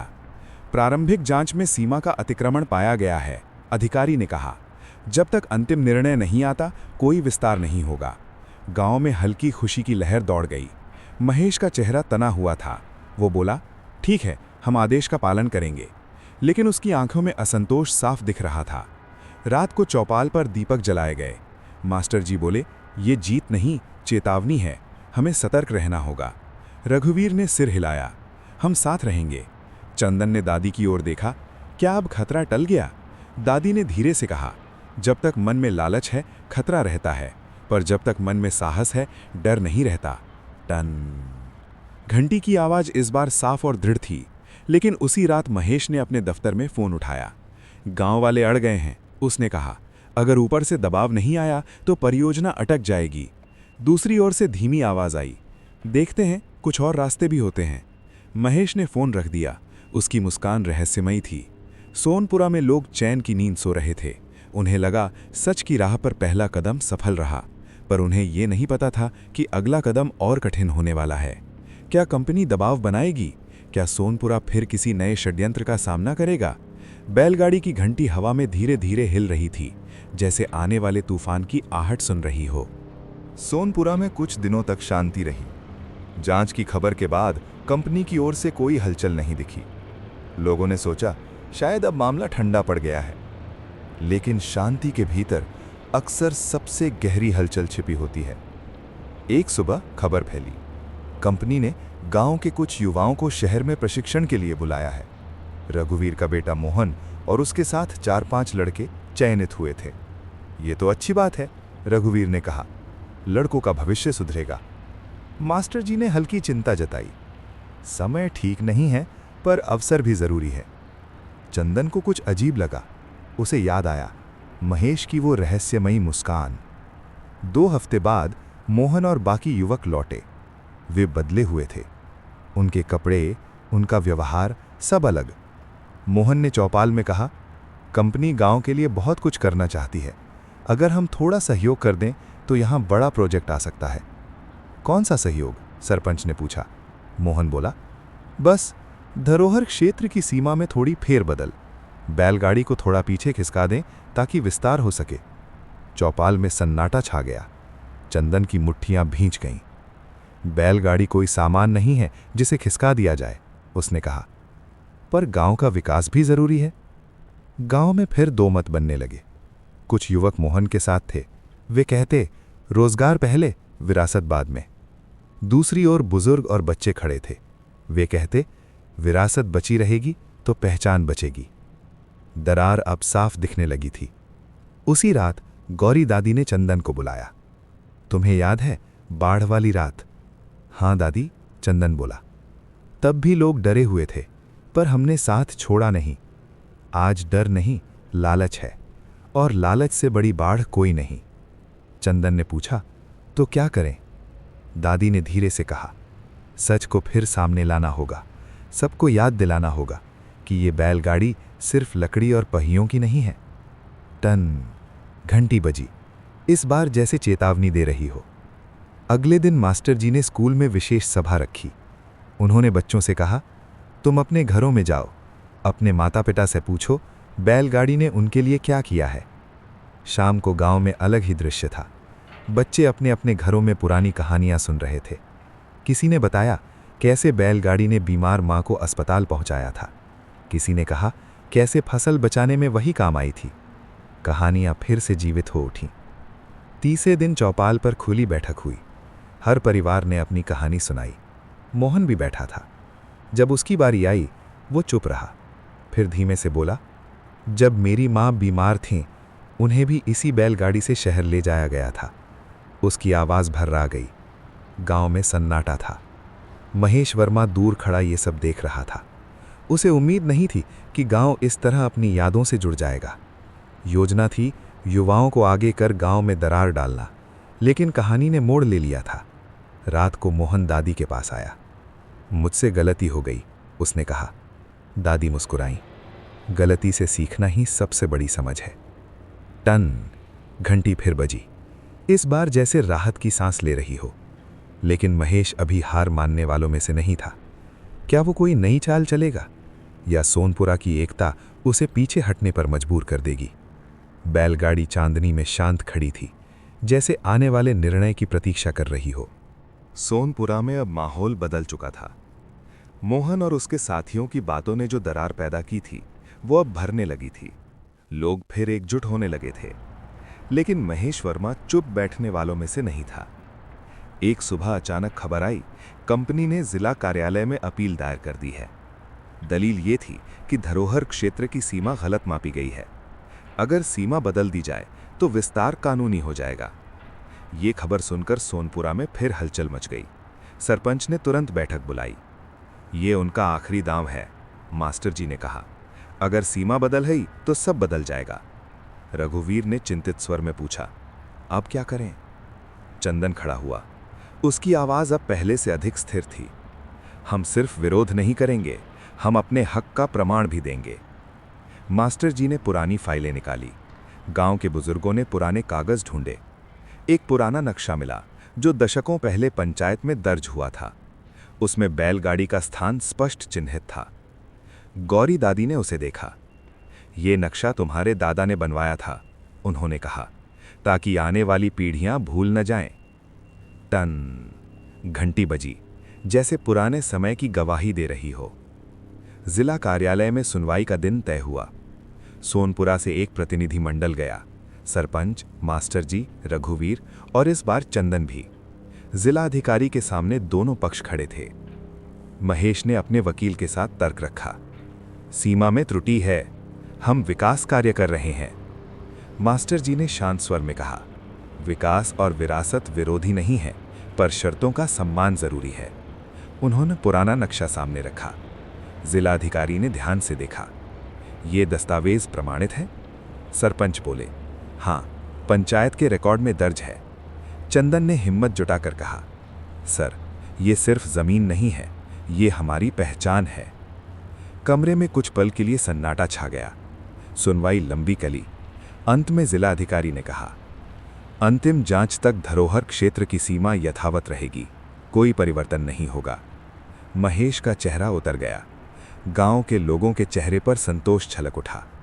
लेकिन बाहर निकलते ही महेश ने धीमे स्वर में कहा, यह खत्म नहीं हुआ है। चंदन ने उसकी आंखों में देखा। उसे समझ आ गया, लड़ाई सिर्फ कागज की नहीं, नीयत की है। सोनपुरा लौटते समय बैलगाड़ी के पास दीप जलाए गए। लोगों ने मिलकर संकल्प लिया, हम अपनी धरोहर की रक्षा करेंगे, चाहे जो हो। गौरी दादी ने चंदन के कंधे पर हाथ रखा। आज तुमने सिर्फ गांव नहीं, अपने आत्मसम्मान की रक्षा की है। टन घंटी की आवाज दूर तक गूंजी। लेकिन कहानी अभी खत्म नहीं हुई थी। महेश हार मानने वाला नहीं था और अगली चाल शायद और खतरनाक हो सकती थी। क्या वो प्रशासन पर दबाव डालेगा या कोई और गुप्त योजना बनाएगा? सोनपुरा की धरती एक निर्णायक मोड़ पर थी। सोनपुरा में कुछ दिनों तक सुकून रहा। जिला अधिकारी के आदेश के बाद कंपनी की ओर से कोई हलचल नहीं हुई। लोगों ने सोचा शायद अब सचमुच मामला शांत हो गया है। लेकिन तूफान से पहले की शांति अक्सर सबसे गहरी होती है। एक रात अचानक तेज हवा चलने लगी। आसमान में काले बादल छा गए। बरसात का मौसम अभी दूर था, फिर भी बिजली कड़कने लगी। गौरी दादी ने आंगन से आसमान की ओर देखा। यह साधारण बारिश नहीं है, उन्होंने धीमे स्वर में कहा। कुछ ही देर में तेज बारिश शुरू हो गई। गांव के लोग अपने अपने घरों में दुबक गए, लेकिन चंदन की नज़र बैलगाड़ी पर थी। वो दौड़कर चौपाल पहुंचा। तेज हवा में बैलगाड़ी की छत हिल रही थी। घंटी बार बार बज रही थी, टन टन टन, जैसे कोई चेतावनी दे रही हो। सुबह जब बारिश थमी तो गांव के पास की छोटी नहर उफान पर थी। कुछ खेतों में पानी भर गया था। रघुवीर ने चिंतित होकर कहा, अगर ये पानी बढ़ा तो निचले हिस्से तक आ जाएगा। चंदन को अचानक याद आया, कंपनी की जमीन के पास पिछले हफ्ते खुदाई हुई थी। क्या वो नाली का रास्ता बदल गया था? दोपहर तक खबर फैल गई। कंपनी ने अपने प्रोजेक्ट के लिए मिट्टी हटाकर पानी की प्राकृतिक धारा मोड़ दी थी। अब वही पानी गांव की ओर आ रहा था। सरपंच ने तुरंत सबको बुलाया।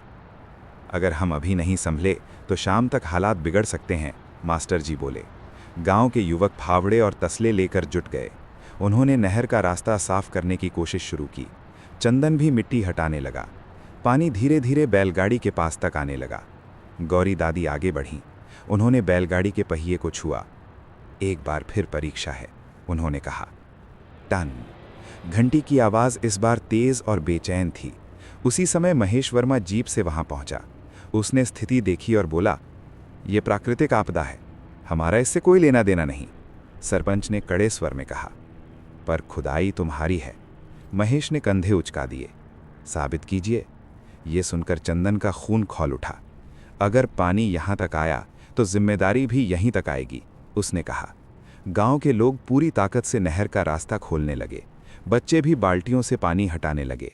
कड़ी मेहनत के बाद पानी का रुख धीरे धीरे वापस मुड़ा। शाम तक खतरा टल गया, लेकिन लोगों के मन में एक नया डर बैठ गया था। ये सिर्फ कानूनी लड़ाई नहीं थी, अब प्रकृति को भी हथियार बनाया जा रहा था।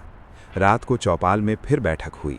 मास्टर जी बोले, अगर हम चुप रहे तो कल और बड़ा नुकसान हो सकता है। रघुवीर ने कहा, हमें सबूत जुटाने होंगे। चंदन ने प्रस्ताव रखा, हम खुदाई की तस्वीरें लें, नहर का पुराना रास्ता दिखाएं और जिला अधिकारी को रिपोर्ट भेजें। गौरी दादी ने सिर हिलाया। संकट की छाया लंबी होती है, पर सूरज भी उगता है। टन घंटी फिर बजी। अब उसमें दृढ़ता थी। सोनपुरा फिर तैयार था।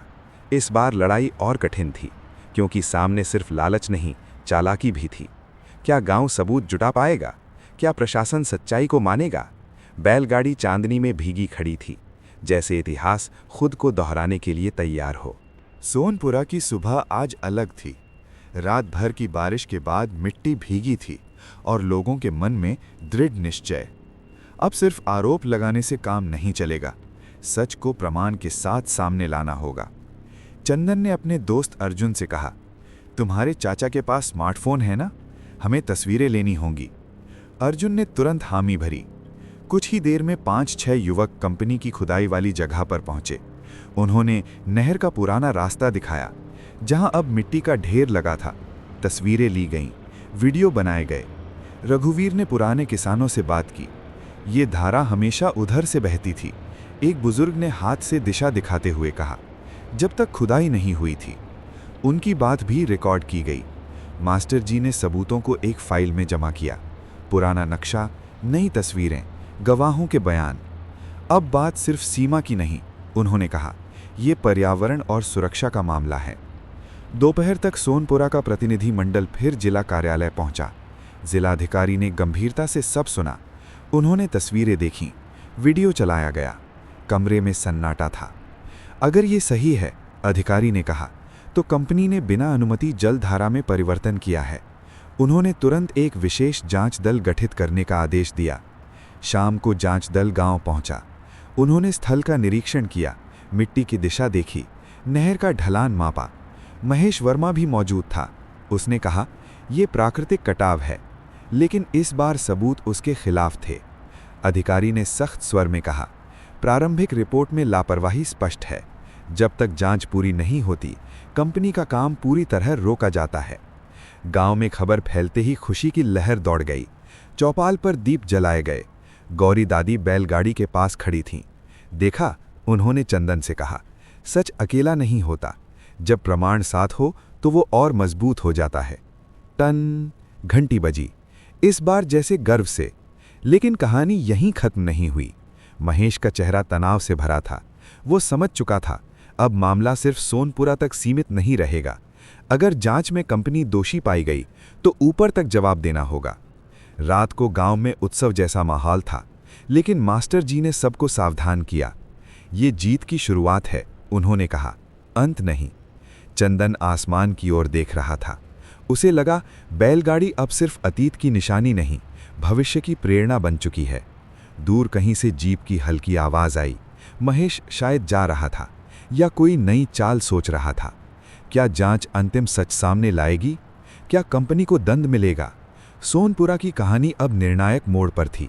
बैलगाड़ी की घंटी हवा में हिल रही थी, जैसे कह रही हो, सच की राह कठिन है, पर अडिग रहो। सोनपुरा में इंतजार का समय शुरू हो चुका था। जांच दल अपनी रिपोर्ट तैयार कर रहा था और गांव के लोग हर दिन किसी खबर की प्रतीक्षा करते थे। बैलगाड़ी के पास अब रोज दीपक जलाया जाता, जैसे वो सिर्फ लकड़ी की गाड़ी नहीं बल्कि विश्वास का प्रतीक बन चुकी हो। डन। घंटी की हल्की आवाज शाम की हवा में घुल जाती। 3 दिन बाद खबर आई, जिला कार्यालय में अंतिम सुनवाई रखी गई है। इस बार मामला गंभीर था। पर्यावरण विभाग के अधिकारी भी उपस्थित रहने वाले थे। सरपंच ने कहा, इस बार पूरा गांव नहीं जाएगा, हम प्रतिनिधि मंडल भेजेंगे, पर सबका आशीर्वाद साथ रहेगा। गौरी दादी ने चंदन को देखा। तुम भी जाओगे, उन्होंने दृढ़ स्वर में कहा। तुमने इस लड़ाई को समझा है। चंदन के दिल की धड़कन तेज हो गई। ये सिर्फ सुनवाई नहीं थी, ये सोनपुरा की अस्मिता का फैसला था। जिला कार्यालय का बड़ा कमरा लोगों से भरा था।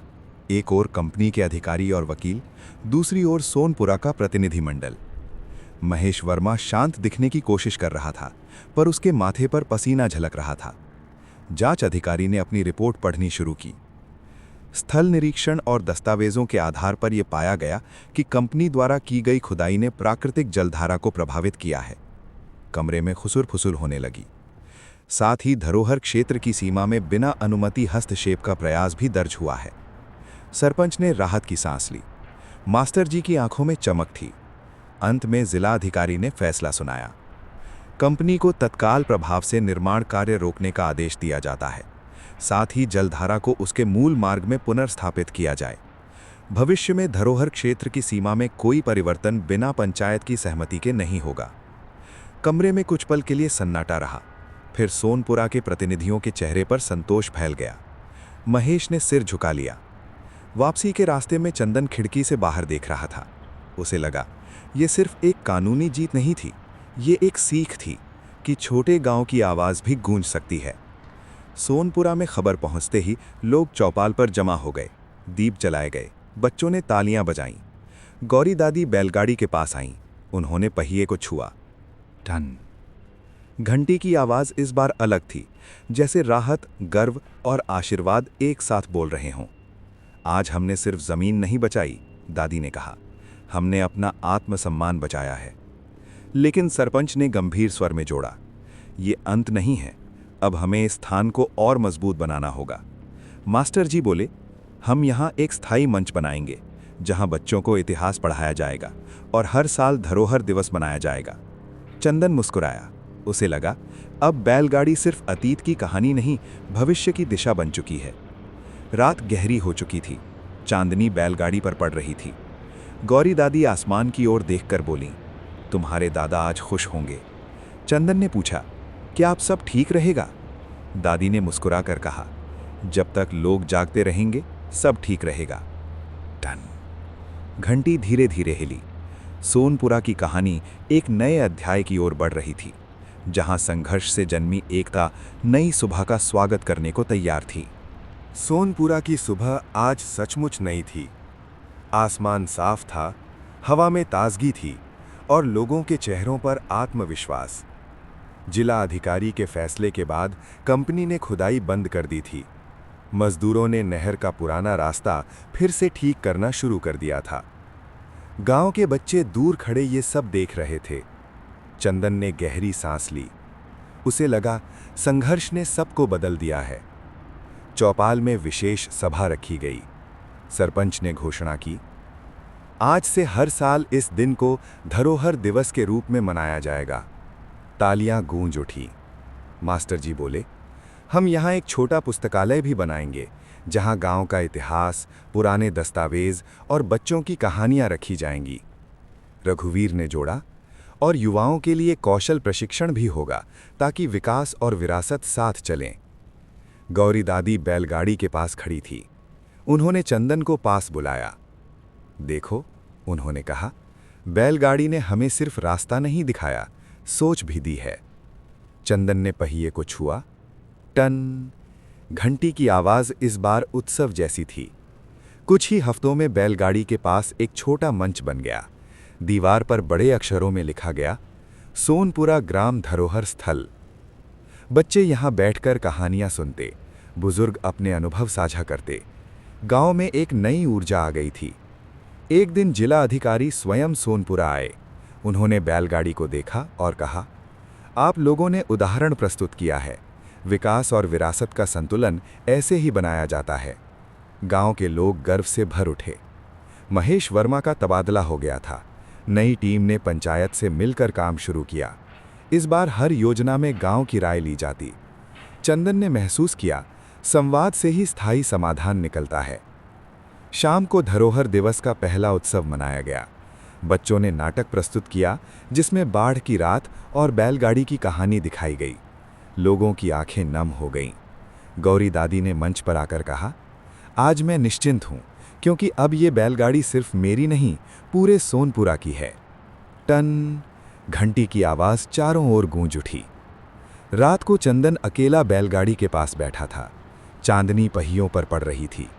उसे लगा ये अंत नहीं बल्कि एक नई शुरुआत है। अब उसे समझ आया था, विरासत को बचाना एक बार का काम नहीं, एक निरंतर जिम्मेदारी है। दूर खेतों में हवा सरसराई, दीपक की लौ हल्के से कांपी। बैलगाड़ी शांत खड़ी थी, लेकिन उसकी कहानी आगे बढ़ने को तैयार थी। क्या आने वाली पीढ़ियां भी इसे ऐसे ही संभालेंगी? क्या सोनपुरा का उदाहरण और गांवों को प्रेरित करेगा? नई सुबह का सूरज उगने वाला था, और उसके साथ सोनपुरा की कहानी का अगला अध्याय भी। धरोहर दिवस के बाद सोनपुरा में एक नई चेतना जाग चुकी थी। बैलगाड़ी अब सिर्फ चौपाल की शोभा नहीं, गांव की पहचान बन गई थी। लेकिन समय कभी ठहरता नहीं, और हर नई पीढ़ी को अपनी कसौटी खुद पार करनी पड़ती है।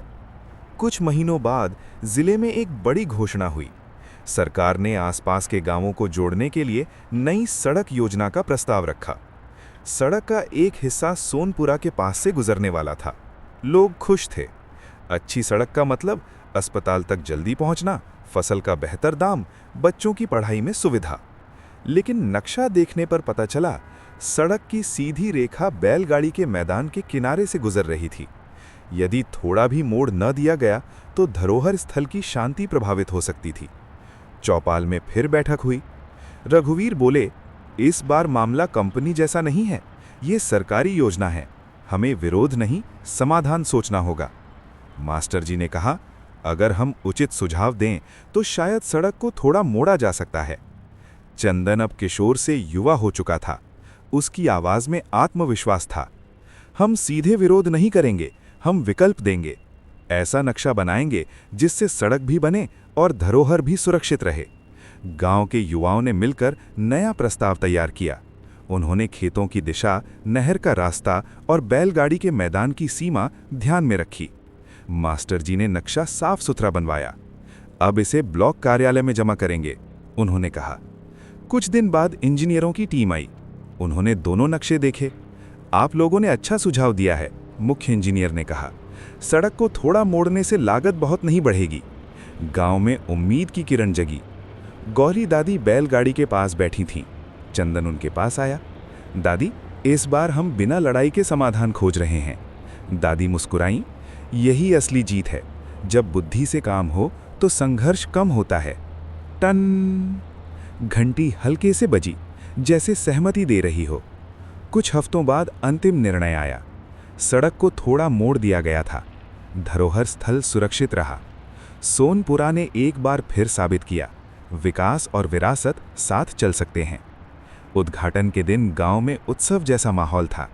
नई सड़क चमक रही थी। बैलगाड़ी के पास दीप जलाए गए। सरपंच ने कहा, आज नई पीढ़ी ने परीक्षा पास कर ली। चंदन ने मुस्कुराकर बैलगाड़ी को देखा। उसे लगा, अब ये कहानी सिर्फ अतीत की नहीं रही, ये हर पीढ़ी की जिम्मेदारी बन गई है। रात को चांदनी में बैलगाड़ी शांत खड़ी थी। गौरी दादी ने आसमान की ओर देखा। अब मैं निश्चिंत हूं, उन्होंने कहा। नई पीढ़ी जाग चुकी है। टन! घंटी की आवाज दूर तक गूंजी। सोनपुरा की कहानी अभी जारी थी, लेकिन अब उसमें डर कम और विश्वास अधिक था। नई सड़क बनने के बाद सोनपुरा सचमुच बदलने लगा।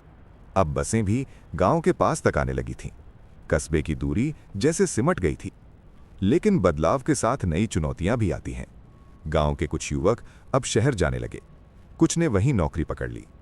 रघुवीर का बेटा मोहन भी अब कस्बे की दुकान संभालने लगा था। समय बदल रहा है, वो अक्सर कहता। अब बैलगाड़ी का जमाना नहीं रहा। ये बात चंदन के कानों तक पहुंची। वो मुस्कुराया। बैलगाड़ी का जमाना नहीं रहा, पर उसकी सीख का जमाना हमेशा रहेगा। गौरी दादी अब पहले से कम चल पाती थीं। उम्र का असर साफ दिखने लगा था। फिर भी हर शाम वो बैलगाड़ी के पास आ बैठतीं। एक दिन उन्होंने चंदन को बुलाया। समय का पहिया घूमता है, उन्होंने कहा, जैसे इस गाड़ी के पहिए घूमते थे। पर याद रखना, अगर धुरी मजबूत हो तो पहिया संतुलित रहता है। चंदन समझ गया। धुरी यानी मूल्य, परंपरा और एकता। टन! घंटी हल्के से बजी। कुछ ही दिनों बाद गांव में खबर आई, जिले में आधुनिक परिवहन प्रदर्शनी लगने वाली है। उसमें पुरानी और नई सवारी के साधनों को दिखाया जाएगा।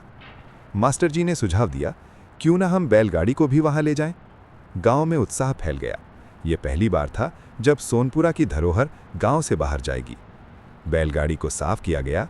उस पर रंग रोगन नहीं, बल्कि सिर्फ पॉलिश की गई, ताकि उसकी पुरानी पहचान बनी रहे। गौरी दादी ने उसके माथे पर हल्दी और रोली लगाई। जाओ, उन्होंने धीमे स्वर में कहा, और सबको अपनी कहानी सुनाओ। टन, घंटी गर्व से बजी। प्रदर्शनी में जब बैलगाड़ी पहुंची, लोगों की भीड़ उसे देखने लगी। आधुनिक ट्रैक्टर, बाइक और मशीनों के बीच वो साधारण सी गाड़ी अलग ही चमक रही थी।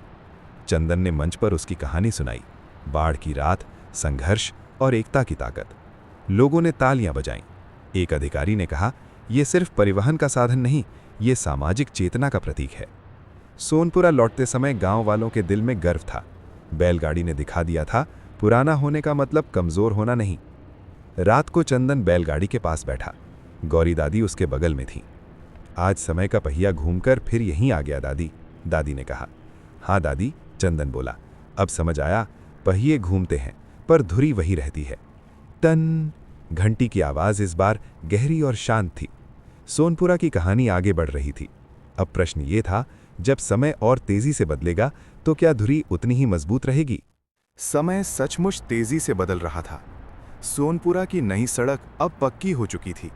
कुछ घरों में मोटरसाइकिलें आ गई थीं। बच्चे मोबाइल पर पढ़ाई करने लगे थे। लेकिन हर शाम बैलगाड़ी के पास वही शांति रहती, जैसे वो इस तेज बदलाव के बीच संतुलन बनाए खड़ी हो। गौरी दादी अब बहुत कमज़ोर हो गई थी। उनकी चाल धीमी, आवाज़ भी पहले से हल्की। फिर भी एक दिन उन्होंने चंदन को बुलाया। मुझे बैलगाड़ी तक ले चलो, उन्होंने कहा। चंदन ने सहारा देकर उन्हें चौपाल तक पहुंचाया। दादी ने पहिए को छुआ।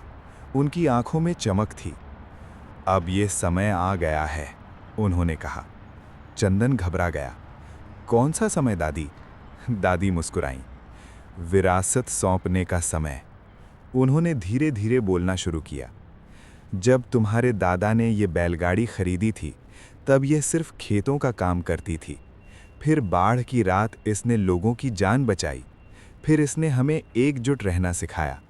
अब इसकी कहानी आगे ले जाना तुम्हारा काम है। चंदन की आंखें नम हो गईं। टन, घंटी हल्के से बजी, जैसे किसी वचन की गवाही दे रही हो। अगले दिन गांव में सभा रखी गई। गौरी दादी ने सबके सामने कहा, आज से इस धरोहर की जिम्मेदारी नई पीढ़ी को सौंपी जाती है।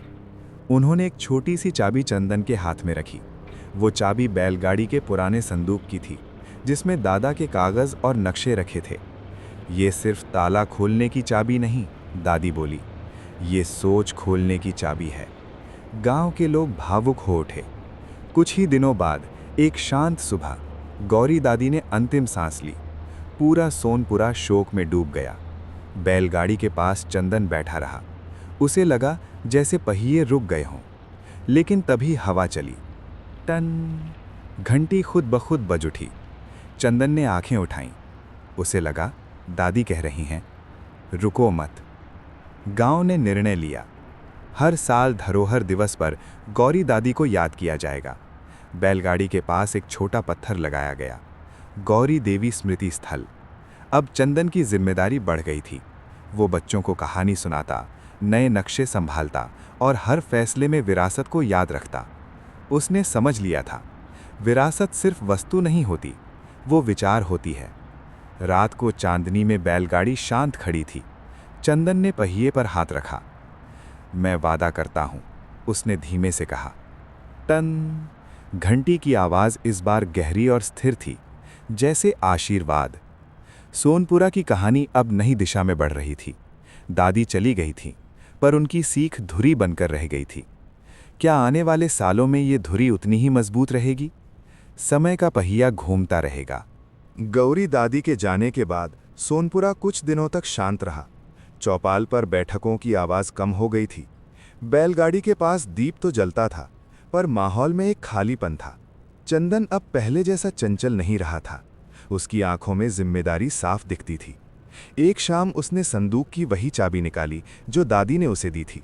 उसने बैलगाड़ी के पुराने संदूक का ताला खोला। अंदर कुछ पुराने कागज, दादा की डायरी और एक पीला पड़ा हुआ पत्र रखा था। चंदन ने डायरी खोली। पहले पन्ने पर लिखा था, अगर आने वाली पीढ़ी ये पढ़ रही है तो याद रखना, बैलगाड़ी का पहिया सिर्फ आगे बढ़ने के लिए घूमता है, पीछे मुड़कर देखने के लिए नहीं। चंदन की आंखें चमक उठी। डायरी में दादा ने कई विचार लिखे थे। गांव में पुस्तकालय बनाने का सपना, किसानों के लिए सहकारी समिति और बच्चों के लिए छात्रवृत्ति योजना। चंदन ने सोचा, शायद अब समय है इन सपनों को सच करने का। अगले दिन उसने चौपाल में बैठक बुलाई। दादी ने हमें विरासत दी है, उसने कहा, अब हमें इसे आगे बढ़ाना है। हम पुस्तकालय को बड़ा करेंगे, किसानों के लिए बीज बैंक बनाएंगे और बच्चों के लिए गौरी छात्रवृत्ति शुरू करेंगे। गांव के लोग पहले चुप रहे, फिर एक एक कर समर्थन देने लगे। रघुवीर ने कहा, मैं बीज बैंक के लिए अपनी जमीन का हिस्सा दूंगा। मास्टर जी बोले, मैं छात्रवृत्ति के लिए योजना तैयार करूंगा। धीरे धीरे काम शुरू हुआ। बैलगाड़ी के पास बने छोटे पुस्तकालय को बढ़ाया गया। दीवारों पर गांव का इतिहास लिखा गया। बीज बैंक के लिए एक छोटा कमरा तैयार हुआ। किसान अपने बीज जमा करते और जरूरतमंदों को उधार देते। गौरी छात्रवृत्ति के लिए गांव के लोग मिलकर धन जुटाने लगे। पहले साल ही 2 बच्चों को छात्रवृत्ति मिली। जब उन्हें मंच पर सम्मानित किया गया तो चंदन ने बैलगाड़ी की ओर देखा। टन घंटी हल्के से बजी, जैसे दादी की स्वीकृति मिल गई हो। समय के साथ सोनपुरा का नाम आसपास के गांवों में फैलने लगा। लोग कहते, वहां सिर्फ सड़क नहीं बनी, वहां सोच भी बदली है।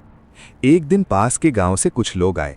उन्होंने कहा, हम भी अपनी पुरानी कुएं की जगह को धरोहर बनाना चाहते हैं, हमें मार्गदर्शन दीजिए। चंदन मुस्कुराया। उसे लगा, अब बैलगाड़ी सिर्फ सोनपुरा की नहीं रही, वो प्रेरणा बन चुकी है। रात को वो बैलगाड़ी के पास बैठा। हवा हल्की थी, आसमान में तारे चमक रहे थे। दादी, उसने मन ही मन कहा, हम नई राहों पर चल पड़े हैं। टन घंटी की आवाज दूर तक फैली, जैसे आशीर्वाद की छाया। नई राहें खुल चुकी थीं। अब सवाल ये था, क्या ये विरासत आने वाले वर्षों में और मजबूत होगी या समय की आंधियां फिर परीक्षा लेंगी? सोनपुरा की कहानी अभी बाकी थी। समय बीतता गया। सोनपुरा अब एक मिसाल बन चुका था। पुस्तकालय चल रहा था, बीज बैंक से किसानों को सहारा मिल रहा था और गौरी छात्रवृत्ति से बच्चों के सपनों को पंख मिल रहे थे। लेकिन जैसे खेतों में अचानक आंधी आ जाती है, वैसे ही बदलाव भी कभी-कभी बिना चेतावनी के आता है। जिले में एक नई औद्योगिक योजना की घोषणा हुई। कहा गया, आसपास के क्षेत्रों में बड़े गोदाम और फैक्ट्रियां बनेंगी। सोनपुरा का नाम भी संभावित सूची में था। गांव में हलचल मच गई। कुछ लोग खुश थे और रोजगार मिलेगा, कुछ चिंतित थे, कहीं फिर वही संघर्ष न दोहराना पड़े। चंदन अब गांव की युवा समिति का प्रमुख था। उसने तुरंत बैठक बुलाई। इस बार हमें पहले से तैयार रहना होगा, उसने कहा। न विरोध पहले, न सहमति तुरंत, पहले पूरी जानकारी। मास्टर जी ने समर्थन किया। बदलाव की आंधी को रोका नहीं जा सकता, पर दिशा दी जा सकती है। कुछ दिनों बाद अधिकारी गांव आए। उन्होंने नक्शा दिखाया। फैक्ट्री गांव से 2 किलोमीटर दूर होगी, उन्होंने कहा, पर सड़क और बिजली की लाइन पास से गुजरेगी। चंदन ने सवाल पूछा, क्या पर्यावरण की जांच हुई है? अधिकारी थोड़े असहज हुए। प्रक्रिया चल रही है। गांव ने निर्णय लिया, वे लिखित आश्वासन मांगेंगे। धरोहर स्थल, नहर और खेतों की सुरक्षा की शर्तें रखेंगे। रघुवीर ने कहा, अब हम पहले जैसे नहीं हैं, हमारी आवाज़ सुनी जाएगी। इसी बीच तेज आंधी चली। शाम को अचानक धूल भरी हवा उठी, पेड़ झूमने लगे, बैलगाड़ी के पास लगा नया बोर्ड हिलने लगा। चंदन दौड़कर वहां पहुंचा। उसने बोर्ड को थामा। टन टन घंटी तेजी से बज रही थी, जैसे फिर परीक्षा आ गई हो। आंधी थमने के बाद कुछ पेड़ गिर गए थे, पर बैलगाड़ी अडिग खड़ी थी। चंदन ने उसे देखा। उसे लगा, आंधियां आती रहेंगी, पर अगर जड़ें मजबूत हों तो पेड़ गिरते नहीं। अगले दिन गांव ने सामूहिक प्रस्ताव तैयार किया। उसमें साफ लिखा गया, पर्यावरणीय प्रभाव की पूरी रिपोर्ट, धरोहर स्थल से न्यूनतम दूरी की गारंटी, स्थानीय युवाओं को प्राथमिकता, नहर और खेतों की सुरक्षा। प्रस्ताव जिला कार्यालय भेजा गया। कुछ हफ्तों बाद जवाब आया। सरकार ने अधिकांश शर्तें मान ली। फैक्ट्री की जगह थोड़ी और दूर कर दी गई। गांव ने राहत की सांस ली। शाम को चौपाल में दीप जलाए गए। चंदन ने कहा, हमने सीखा है, बदलाव से डरना नहीं, उसे समझकर दिशा देना है। टन घंटी की आवाज़ इस बार स्थिर और संतुलित थी। सोनपुरा ने फिर साबित किया, आंधियां चाहे कितनी भी तेज हों, अगर धुरी मजबूत है तो पहिया संतुलित रहेगा। लेकिन समय अभी और भी करवटें लेने वाला था। क्या आने वाली पीढ़ियां इस संतुलन को बनाए रखेंगी या कोई नई चुनौती सामने आएगी? बैलगाड़ी चांदनी में शांत खड़ी थी, जैसे हर बदलाव को स्वीकारने के लिए तैयार। औद्योगिक योजना की हलचल धीरे धीरे शांत हो गई। फैक्ट्री दूर बनी, पर उसका असर सोनपुरा तक पहुंचने लगा। कुछ युवक वहीं काम करने लगे, कुछ ने छोटे छोटे व्यापार शुरू कर दिए। गांव की अर्थव्यवस्था बदल रही थी, लेकिन इस बदलाव के बीच एक सवाल उठने लगा, क्या सोनपुरा अब वही पुराना गांव रहेगा? एक दिन जिला प्रशासन ने घोषणा की, सोनपुरा को आदर्श ग्राम के रूप में चुना गया है। कारण था विरासत संरक्षण, सामुदायिक एकता और विकास के साथ संतुलन। गांव में खुशी की लहर दौड़ गई। चंदन को जिला मुख्यालय में सम्मान के लिए बुलाया गया। मंच पर जब उसका नाम पुकारा गया तो उसने मन ही मन बैलगाड़ी को याद किया। सम्मान के बाद पत्रकारों ने सवाल पूछा, आपके गांव की सफलता का राज क्या है? चंदन ने मुस्कुराकर कहा, हमने सीखा है कि पहचान बची रहे तो विकास भी टिकाऊ होता है। सोनपुरा लौटने पर लोगों ने उसका स्वागत किया। बैलगाड़ी के पास छोटा सा समारोह हुआ। सरपंच ने कहा, आज हमारी पहचान सिर्फ खेतों से नहीं, सोच से है। टन घंटी बजी, जैसे नई पहचान की घोषणा कर रही हो। लेकिन नई पहचान के साथ नई जिम्मेदारियां भी आईं। अब दूसरे गांव मार्गदर्शन के लिए आने लगे। स्कूल के बच्चे यहां अध्ययन भ्रमण पर आने लगे। पुस्तकालय में बैठने की जगह कम पड़ने लगी। चंदन ने प्रस्ताव रखा, हमें एक बड़ा सामुदायिक केंद्र बनाना चाहिए, जहां बैठकें, प्रशिक्षण और सांस्कृतिक कार्यक्रम हो सकें। गांव ने सहमति दी। निर्माण शुरू हुआ। बैलगाड़ी को मुख्य आंगन में सम्मानपूर्वक स्थान दिया गया। अब वो सिर्फ चौपाल की नहीं, पूरे केंद्र की आत्मा थी। उद्घाटन के दिन बच्चों ने दीवार पर एक पंक्ति लिखी, पहचान वही जो समय के साथ भी अडिग रहे। गौरी दादी की तस्वीर भी वहीं लगाई गई। चंदन ने तस्वीर के सामने दीप जलाया। आपकी विरासत अब नई पहचान बन चुकी है, उसने मन ही मन कहा। टन घंटी की आवाज गूंज उठी। सोनपुरा अब सिर्फ एक गांव नहीं रहा, वो एक उदाहरण बन चुका था। पर हर पहचान की परीक्षा समय लेता है। क्या नई पीढ़ी इस सम्मान को संभाल पाएगी? क्या सफलता कहीं अहंकार में न बदल जाए? समय का पहिया घूम रहा था। बैलगाड़ी स्थिर थी, पर उसकी कहानी अभी अधूरी थी। सोनपुरा अब मानचित्र पर चमक रहा था। लोग दूर दूर से आने लगे थे। पत्र पत्रिकाओं में गांव की चर्चा होने लगी। नई पहचान ने गर्व दिया, पर गर्व के साथ एक अनजानी आहट भी आई, अहंकार की। कुछ युवा अब खुद को आदर्श ग्राम का प्रतिनिधि कहकर दूसरों को कमतर समझने लगे। हमसे सीखो, वे पड़ोसी गांवों से कहते। धीरे धीरे व्यवहार में बदलाव दिखने लगा। जहां पहले विनम्रता थी, वहां अब प्रदर्शन आने लगा। चंदन ने यह बदलाव महसूस किया। एक दिन उसने पुस्तकालय में देखा, कुछ बच्चे बाहर से आए छात्रों का मजाक उड़ा रहे थे। तुम्हारे गांव में तो बिजली में ठीक से नहीं आती होगी। बात छोटी थी, पर चंदन के मन में गहरी चुभन हुई। उस शाम उसने बैठक बुलाई। हमने विकास इसलिए नहीं किया था कि दूसरों को छोटा दिखाएं, उसने कहा।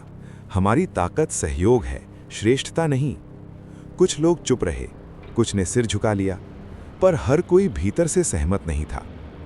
इसी बीच एक घटना हुई। पड़ोसी गांव हरिपुर में बाढ़ आ गई। फसलें डूब गईं, घर क्षतिग्रस्त हो गए। हरिपुर के लोग मदद के लिए सोनपुरा पहुंचे।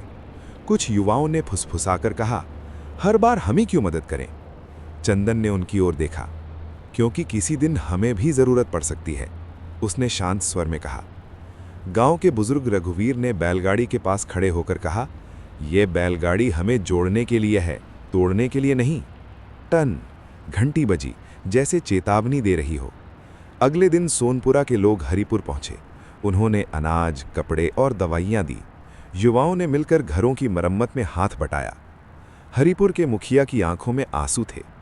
आप सच में आदर्श हैं, उन्होंने कहा। उस क्षण कुछ युवाओं को अपनी भूल का एहसास हुआ। वापस लौटते समय चंदन ने महसूस किया, सम्मान जितनी जल्दी मिलता है, उतनी ही जल्दी छिन भी सकता है। अगर मन में विनम्रता न रहे तो पहचान खोखली हो जाती है। रात को बैलगाड़ी चांदनी में चमक रही थी। चंदन ने घंटी को हल्के से छुआ। टन आवाज धीमी पर गहरी थी, जैसे कह रही हो, अहंकार से भारी कोई बोझ नहीं। सोनपुरा ने फिर एक सीख पाई, विकास के साथ विनम्रता जरूरी है। लेकिन समय का पहिया अभी और घूमना बाकी था। क्या आने वाली पीढ़ी इस संतुलन को समझ पाएगी, या फिर कोई नई परीक्षा उनका इंतजार कर रही है? बैलगाड़ी स्थिर थी, पर उसकी कहानी अभी समाप्त नहीं हुई थी। समय धीरे धीरे आगे बढ़ता रहा। सोनपुरा अब परिपक्व हो चुका था। गांव ने विकास, संघर्ष और विनम्रता तीनों के अर्थ समझ लिए थे। पर जीवन की सबसे बड़ी सच्चाई है, हर पीढ़ी को एक दिन जिम्मेदारी आगे सौंपनी होती है। रघुवीर अब बूढ़े हो चले थे। उनकी चाल धीमी हो गई थी, पर आवाज में अब भी वही दृढ़ता थी। एक शाम उन्होंने चंदन को बुलाया। अब समय आ गया है, उन्होंने कहा, कि तुम लोग पूरी बागडोर संभालो। चंदन चुप रहा। उसे लगा जैसे बचपन का एक सहारा छूट रहा हो। अगले रविवार पूरे गांव को चौपाल में बुलाया गया। बैलगाड़ी को फूलों से सजाया गया। गौरी दादी की तस्वीर के सामने दीप जलाया गया। रघुवीर ने हाथ उठाकर कहा, ये बैलगाड़ी सिर्फ लकड़ी और पहियों का ढांचा नहीं है, ये हमारी सोच, हमारी एकता और हमारी जिम्मेदारी का प्रतीक है। आज से इसकी देखभाल और निर्णय की जिम्मेदारी नई पीढ़ी की होगी। गांव में सन्नाटा छा गया। चंदन आगे बढ़ा। उसने बैलगाड़ी के पहिए को छुआ। मैं वादा करता हूं, उसने कहा, कि इस विरासत को केवल संभालेंगे नहीं, बल्कि आगे भी बढ़ाएंगे। टन, घंटी बजी। इस बार आवाज में एक नई शुरुआत की गूंज थी। कुछ महीनों बाद रघुवीर की तबीयत और कमजोर हो गई। एक सुबह उन्होंने शांतिपूर्वक आंखें मूंद लीं। गांव में शोक छा गया। चंदन ने महसूस किया, विरासत केवल वस्तुओं में नहीं, संस्कारों में बसती है।